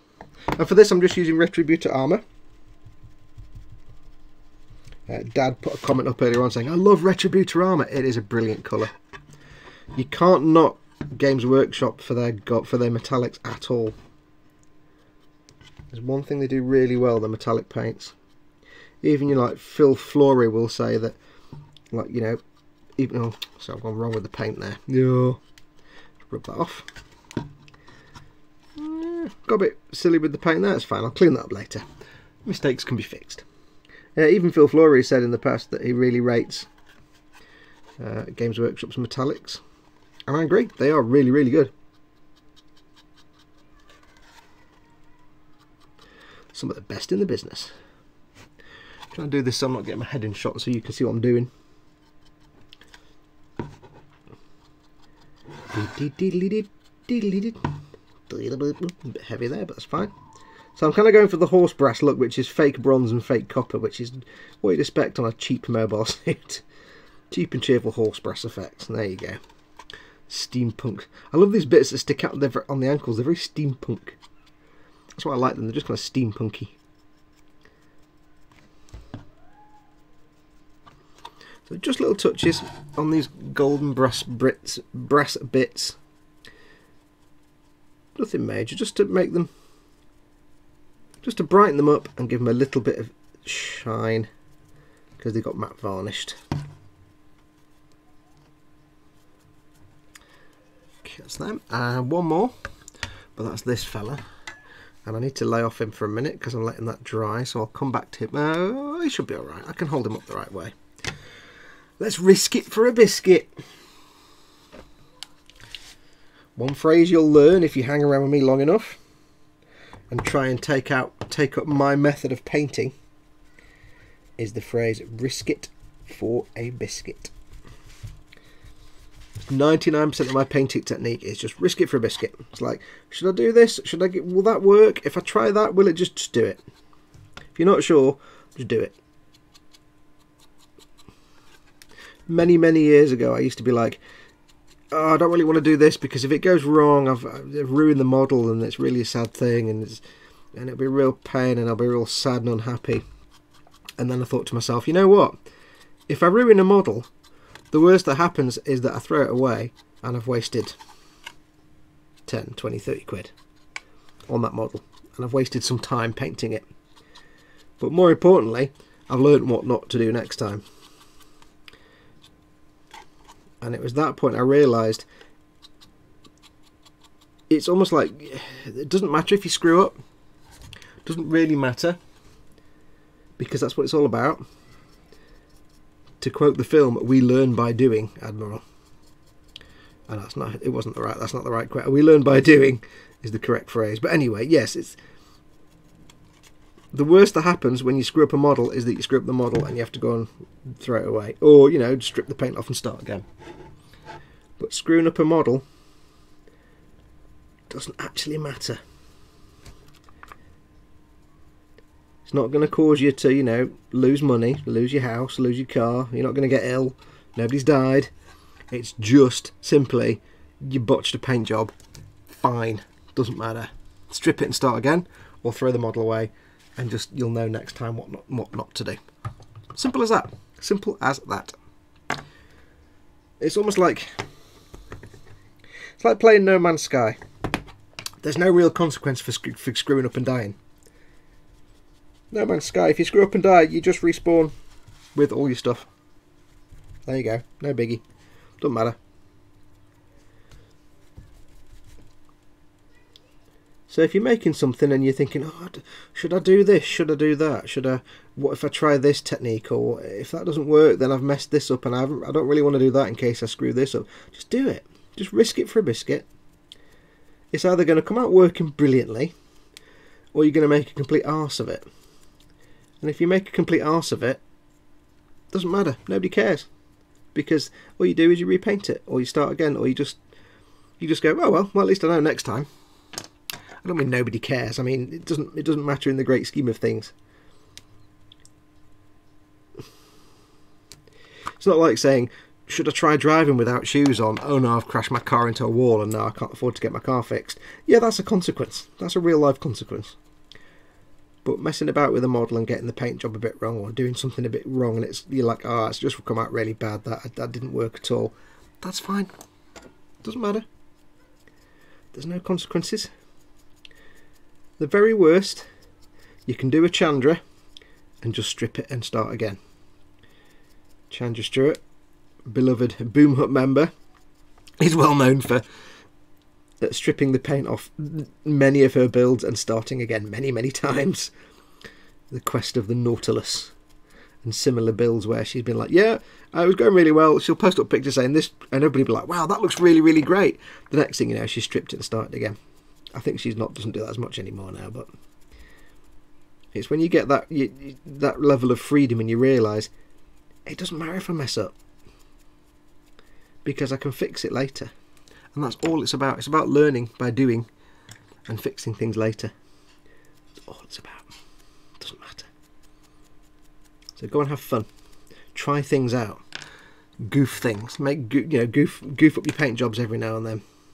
That's what it's all about. It's all about having fun, making dumb mistakes, and then knowing next time how not to do it. Right, let's get this brush cleaned off. We'll see what the chat is doing. Again,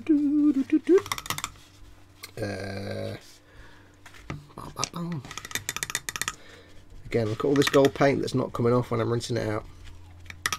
That doesn't bother me, because if I had like a bowl full of a thing full of alcohol or IPA, I could clean all that out that easily, but it would kill my bristles. My brush wouldn't last very long. I don't want to do that.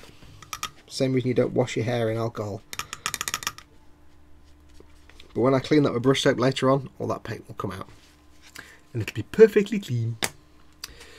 Right, what we're doing in chat.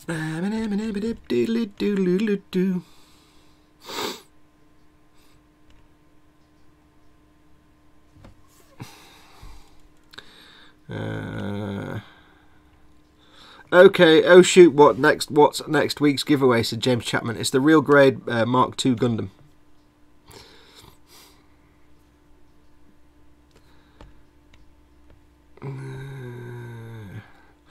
There's a specific thing to me, a thing to make it gloss or matte. Can't remember the number, says Jerry. Yeah, there's matte base, and I can't remember what the gloss one is. They're not varnishes, they're just things to add to paints to make them glossy or matte.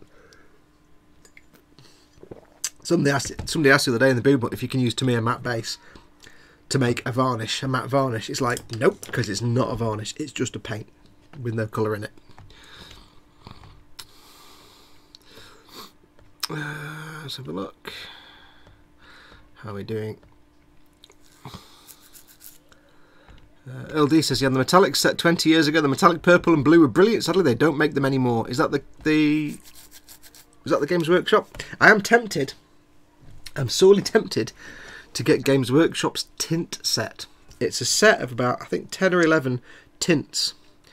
And they just look like pots of paint, but they're just massively overloaded with pigment. And what you do is you add them to other colours in tiny amounts to vastly change the colour or the hue or the whatever of that paint. For example, you can take a silver paint like Lead Belcher and you can add the tiniest amount of blue tint to it, and it will tint the silver to have a blue hue, so you can make a kind of blue silver. And they're not like paints, they're just like, it's almost like clear paints but without being shiny. You can add a tiny amount and it tints it, it changes the hue or the saturation of the original paint. So I'm tempted to get some of them because they'll last you for years. You've got like a whole set of them and they'll last you for a long time because you only use a tiny amount of it tint. And I'm tempted because then you can do things like a bluey silver without having to do, normally you do like say Lead Belcher and then you paint say Gullum blue over the top as a glaze to tint it blue. This way you could just add some tint to the silver and have a pot of blue silver. So I'm tempted to look at that. It's, if you look on the website, on the Games Workshop website, just do a search for tint or tint set. I think I can't remember exactly what they're called. But I keep meaning to have a look at those. Thermonuclear Bobbington says, good evening all, welcome sir. The War General, wow, words. Any recommendations for cheap 40k kits to practice painting with, says the War General. Yeah, if you want cheap ones, the Landspeeder is actually only about 18 quid. The Landspeeder kit, Dave in the Boom Hut put a video up and he explains that the Landspeeder Storm is one of those situations where Games Workshop's strange pricing structure, because it's based on game points value, actually works against them. Because the Landspeeder Storm, which I'll show you what it looks like. It looks like, if I can get it out, Landspeeder Storm, which looks like that. Zip. Looks like that. Change the focus for you. That's not the focus. That's the focus. Oh, it was in focus. Okay, cool. That's the Landspeeder Storm. It's a mint little kit. It's got like 1, 2, 3, 4, it's got 6 dudes. So you get 6 dudes, a big vehicle, and this was before I knew about different units, so I just painted it green for fun. I didn't know about, you know, different marine units and stuff and space marines, so I just made up the decals. It's not canon. But yeah, 6 different dudes, the little vehicle, 18 quid. And that's brilliant because it's so super detailed. There's tons of stuff in there. There's tons of stuff. 6 dudes for the start. I mean, you pay 25 quid for a squad of 5 Space Marines. So to get like 5 effectively Space Marines with half the Space Marine armour, that's effectively what they are. Yeah, that's absolutely mint. I had great fun with that. And 18 quid. And it's one of those things, because it doesn't cost much in game, because it doesn't carry a high points value, this particular model, on the tabletop. They don't charge a lot for it, because Games Workshop they charge you based on how expensive the thing is in the game. So an Imperial Knight will cost you 95 quid, because it's 300 points in game, and you're probably going to only have 1 or 2 of them in any kind of session going on. You're not going to buy 20 of them. You're going to buy 2 or 3 of them at the most. So they want to charge you more for, say, an Imperial Knight, because they know you're not going to buy that many. Whereas they'll charge you very little for a squad of 5 Cadian troopers, because they know you need hundreds of them. If you're going to build up an Imperial Guard army, you need a lot of grunt troops. You're not just going to have 5, you're going to have like 100 of them. So they know they can charge a lot less for those than a similar 5-man squad of, say, Space Marine something else, because you're going to have a lot less of the 1 point each Imperial Guard than you are a, I don't know, 10-point Space Marine. I don't know the points values, but you get the idea. So this thing doesn't cost much in points in the game. So they don't charge a lot, because you can have a lot of these in your army. So you can buy a lot. So they can say, well, we can charge less for this because they're going to buy loads of them. And it's a beautiful little kit. So if you're just starting out, get yourself a Landspeeder Storm. You could get yourself things like some of the armoured vehicles, like the Rhino and stuff, but they have a higher points value, so they cost more money, and it's just basically a box. This is, not only is it a box, but it's got 6 dudes, and it looks fantastic. I've put some Gunpla decals on there, so it's not quite canon. But yeah, put a load of your own decals on there for extra fun. I did. Gunpla decals on the missile launcher rack. 6 dudes. I spent a week just painting the guys, and I had a great time with that. So yeah, 18 quid. You can't sniff 18 quid. Especially when you think 3 Space Marines on a motorbike cost you about 25 quid, and they're crap. It's an old model. It's terrible. This is 6 dudes, a smart vehicle, looks absolutely mint. Can't go wrong with that. So yeah, get yourself a Landspeeder Storm. Absolutely brilliant. 18 quid. There you go. Done. What else we got going on? No. Landspeeder comes with 5 figures for 18.50. 6 figures.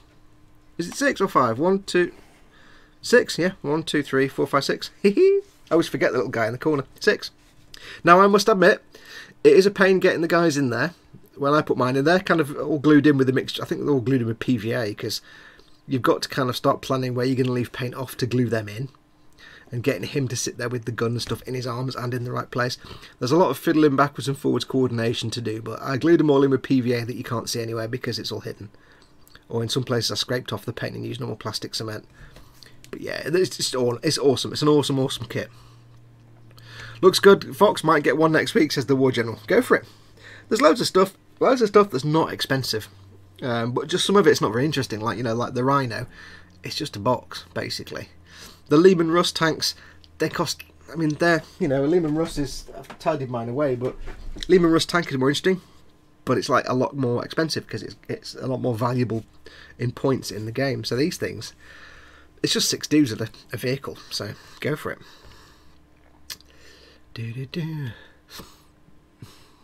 Landspeeder, says Hobbs. The build video you done on that was brilliant, Fox, says Dad. Thank you very much. It was only a 3-part thing.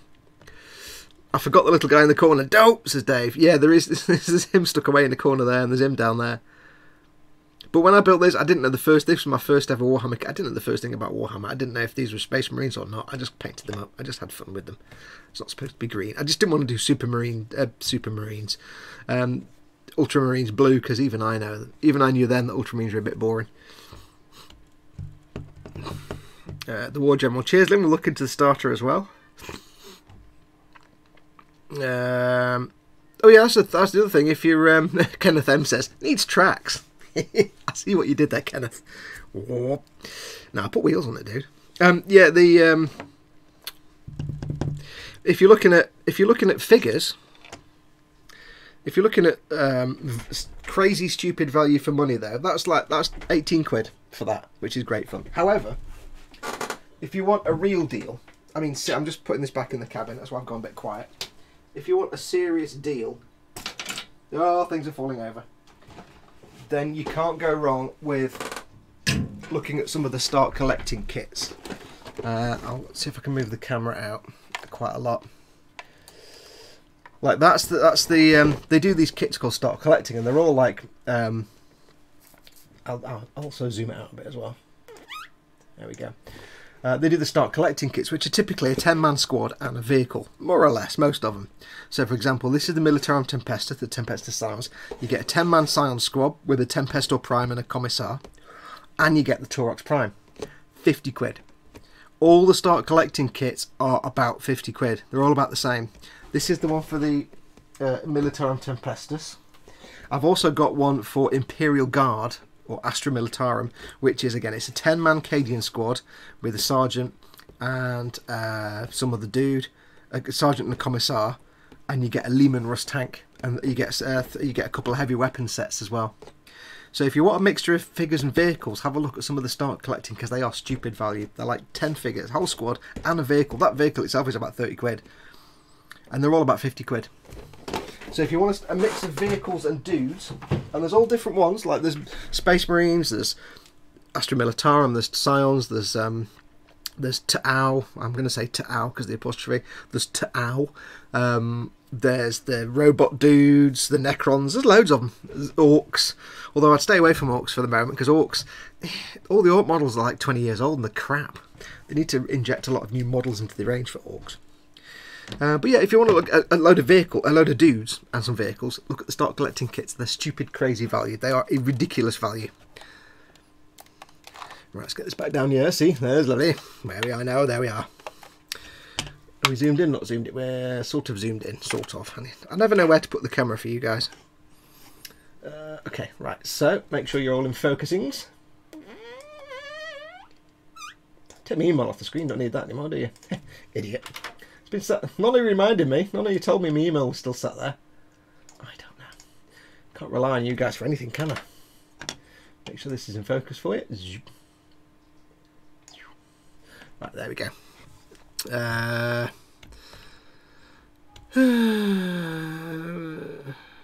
Hobbs 4876. Do you provide picture tutorials?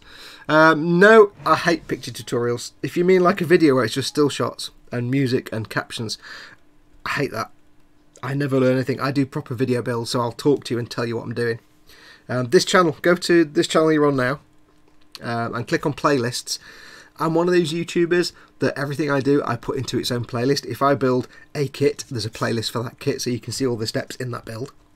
I don't have like this build part 1 and then you have to go and find part 2. They're always in the playlist. So yeah, this channel you're on now, my channel, just click on playlists. go to channel page, click on playlist, you'll see the stuff there.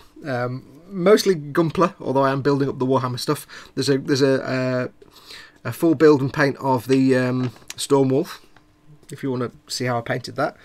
That was kind of more display quality than tabletop quality. More in depth than, say, this. This build I've only shown on the live stream, so yeah, you're not really going to learn a lot from this one. I will do a tutorial. I've got 2 more Imperial Knights to build and paint, so I will show a proper tutorial for painting an Imperial Knight, because I've got to do a Goof and a Char Zaku Knight, and I'll probably film the Goof build. But yeah, I've got loads of tutorials on there.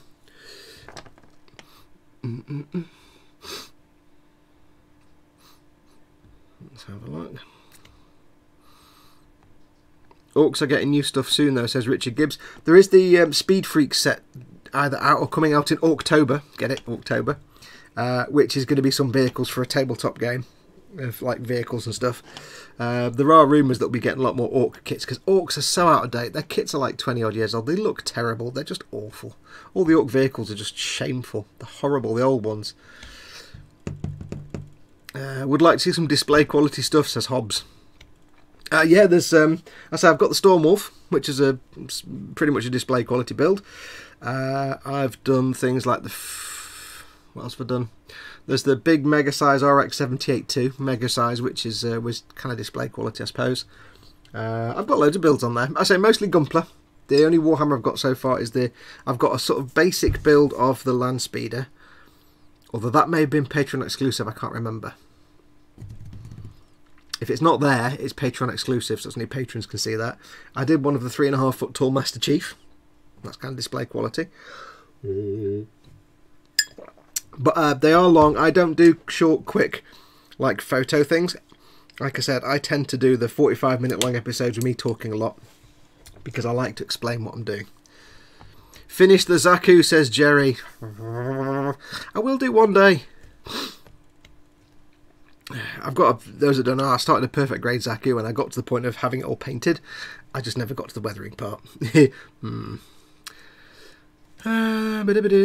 Jamie Bone, I sent you an email earlier, Fox, about getting Jerry's email address. Yeah, I've got those, thank you very much. I'll let you know. I can't do it now because I'm on the telly right now. Andy's having his dinner. What are you having for dinner? We need some. You can't just say you're having your dinner and then not tell us what you're having. It better be something interesting. Ideally something really crappy, like just a bowl full of noodles, because that'd be brilliant. Because the nasty, crappy food is the best food. It's always the best food. The nice, delicious food like Sunday roast, that's boring. That's not student food. You want student food. That's what you want. Right, where are we up to? Textroyer says, so you say Hawks have lots of old shit vehicles. Fitting. No, it's the kits themselves. They're not great. By today's standards, the old Orc kits now are like, it's like I got the 3 Space Marines on motorbikes kits, and that thing's like 25 years old or something stupid, and it was horrible. It was horrible kit. I didn't enjoy building it. I didn't enjoy painting it. The details were soft and sloppy. It wasn't a fun, and I will never build a Space Marine motorbike again because they were just horrible. They were just horrible kits, and it's because they were old kits. And you know, GW have come a long way since then. The kits now they're releasing are just beautiful. They're fun to make, like these. They're just beautiful to make. No issues. Everything goes together perfectly. They paint up beautifully. Done. No issues whatsoever. But the old stuff, can't be doing with it at all. So they need to start. And just the old Orc kits, they just look terrible. They're just horrible. They're not great. They're not the best things in the world. So they do need to actually take some time to launch some new, to show the Orcs some love, I think. Because there are people out there that would love to build an Orc army, but they've just got gash kits. There's nothing good for them to build. You know, you got Imperial Guard / Astra Milliwatset with 8 million different kits you can build and paint. They all look brilliant. They're all great fun. Or you can go for Orcs with a load of old stuff that's terrible. It's like, really? If I had a choice, I'm not going to go for Orcs. Because there's nothing in there. It's about time they got some good stuff coming out. Let's just put it that way. It's about time they got a fair crack of the whip. Is the way you want to do it. Right, so I'm just putting these back together. Because I think, other than putting some grass tufts on the bases, because on these builds, I'm not doing a whole lot with the bases. I could go into loads of detail with, like, you know, terrain and bits of rock sticking out and things like that. I could do all that. I could. But I don't want to. Because, like I said, I'm not doing display quality. I'm not worrying about stuff like that. I'm not going all anal display quality and things like that. I'm not too fussed. See if I can get a better view for you when I've finished. Zoom out as well. But yeah, for the base and terrain, I don't want to distract from the actual things themselves. So I'll just, you know, I've just done basic earth colours, a Grell and Badlands, no, Grell and Earth, some earth powders, and then, you know, a bit of tuftage. Can't go wrong with a bit of tuftage. Everything looks better with a bit of tuftage. So I'm just going to put these on. Where's me swordy dude? There we go, I'll give you that one. Bit of magnet action going on there with the guns on the top. So, all that's left for me to do on them now, really, so everything's been matte varnished. Yes, the glossy things, for the windows, I'll probably cover those with a gloss varnish. I'll just brush a gloss varnish on. That'll give them some protection. For the dry brushing on the metallics, it'll be fine. I'm not going to handle those parts much. I need to put a wash down in between these teeth on the chainsword, just to darken it a bit. And then that'll do us a little bit of dry brushing on some of these grab handles just to lighten them up. Get some black going around the base, some grass tufts, and then I think I'm done, to be honest. So when we come back next week, these will be done and away in the either in the cabinet or in the travel case. And I think we'll make a start on the Taurox. So I'll just have a quick last look at the chat.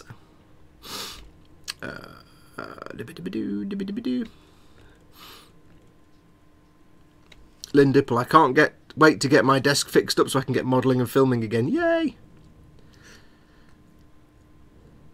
Something Sisters of Battle. How long have people waited, says Destroyer. Yeah, well, they are getting Sisters of Battle now.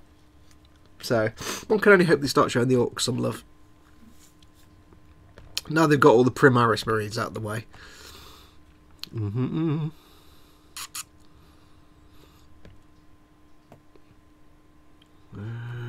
So Jerry, I am almost finished with the 3-month-long task that was cleaning my desk. Lol. Paul Di Tommaso. Question: what are your thoughts on the Tamir weathering kits? Brilliant. I've got them here. These little fellas here. They're fantastic. They're weathering powders, but they are more sticky than things like your ammo powder. Your ammo powders are literally just powders, whereas these are more like they've got a little bit of stick to them. So you scrape it a little bit and get some of the powder off. If I want to build up a powdery effect like dirt on the base here, can't get that back in the little drawer now, can I? Oh! If I want to build up like a dirt and dust effect here, I use powders because I can pile them up. If I want to get, say, a dirt and dust effect on the model, then I'll apply it with the little applicator and the Tamir powders because they are brilliant for that kind of dusty, dirty effect. Just keep in mind if you use them, they are fantastic. But the moment you spray a matte varnish over them, they'll dissolve a little bit. So if you put some on and you're quite subtle about it, and then you spray it with a matte varnish, they'll just disappear. So what I've learned is over time, if you put in, say, a dusty, earthy tone on, put on more than you think you need. Go a little bit overboard and put on more than you think you should, because when you do spray it with a matte varnish, it'll kind of fade back a little bit and it'll look a bit more realistic. Or just put matte varnish on, and if it disappears too much, just go and put some more on. They are really good. They will come off with handling, but not as easily as, say, you don't need a fixer on them, basically. They'll lock in place. They're finer than these, than the ammo powders, but they're more sticky. And they're more for like putting fades and things on the model. You wouldn't use it to make a pile of powder to suggest a pile of earth, for example. But yeah, I'm quite pleased with it. I love the MiG ones. It doesn't really come out on camera because it just looks dark, but you've got like the powder on the earth, on the ground here, and then that comes up the leg a little bit, and it just gives it this earthy look. So it's not mud, it's not wet mud, it's just dust and earth. So it's obviously been walking around in the dirt and dust, and it's picked up crap. Let's have a look. Wayne Haywood, building my first Space Marine took me ages to clean up. Yeah. James Lorimore, where do I check out the videos? For what? Oh, you're talking to Lynn. Okay. And he never said what's for dinner. That's probably because he's having his dinner now. James, if you look on somebody's comment, click on the 3 buttons that's on the right hand side of their comment. There's the comment. Go across the side, the 3 little buttons. It'll say go. One of the options is go to channel. Or you can click on the name. If they've got a channel, it'll, like, for example, if you look at like Mike Mountain or Festa's Workshop, if you click on it, it'll take you to their channel. Festa's Workshop says love it, but I don't know what about.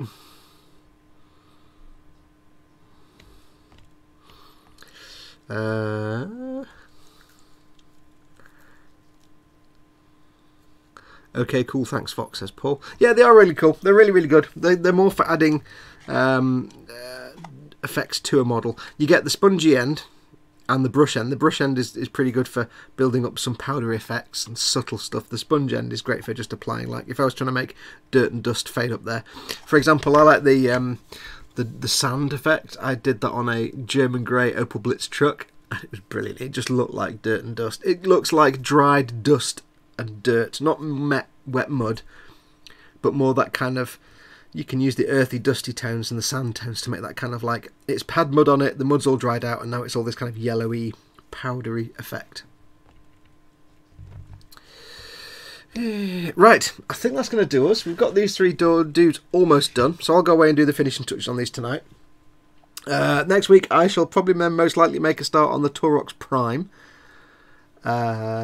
Most likely, I think. So next week might be snipping and gluing and denubbing. Other things, of course, don't forget tomorrow night is Monday, or tomorrow is Monday, so it's me, Chris and possibly Ted for the eModels live stream over on their channel, so do come along for more stickies and prizes. I have started on the Master Grade Strike Rouge Uotori. I have glued many parts together now. I've glued some of the frame parts together, so they're just waiting to be primed and painted now, so get the inner frame all painted up, get the whole thing done, then we can start on the backpack. So that's ongoing. I've been filming that, but it'll be a little while before I get the first episode up. I would guess probably towards the end of this week. What else is going on? I think that's about it. I can't think of anything else. Yes, I'll to everybody that Jerry was sending stuff to, I'll reply to your emails in a bit when I get 5 minutes to pass them all on. I think Spid said he'd already spoken to Jerry and sorted that out, so there you go. So I think it's for, I'll have a look in whoever it was for, because I've forgotten now anyway. I've blinked since then. But I think that's about it. I have to work tomorrow. I'll be missing the show, says Lynn. Don't worry, you can see it not live. You'll see it not live afterwards. Other than that, I think that's everything. So yeah, until next time, don't forget, of course, like I said earlier on, if you've got some stickers, like for your channel or your employer, or you've just got some stickers anyway, and you want to send them along for me to give away on stream, if it's say for your business or for, you know, your channel or whatever, feel free. You can send me stickers, I'll give them away as part of these sticker giveaways. Bit of free PR for you guys. Send me a couple of extras so I can have some for my Crusader case and my iPad case. I like sticking stickers on things. Was there something else I was going to say? No, can't remember. Don't forget, of course, as always, don't forget to go to the Model Makers Boom Hut if you've never been there before. It's facebook.com/groups/model boom BOOM hut. It's the best model making group in the universe. No snark, no nastiness, no you know, crappy bitching or anything. We don't allow it. Thanks to TK and Mike and Colin, who have been looking after the chat today. Thank you very much for your moderationings. What else? I need to announce anything else? No, I think that's everything. Okay, well, anyway, until next time, I need to go and cue things up. So until next time, do take care of yourselves. Go make something awesome. Go be awesome. And until next time, adios amoebas.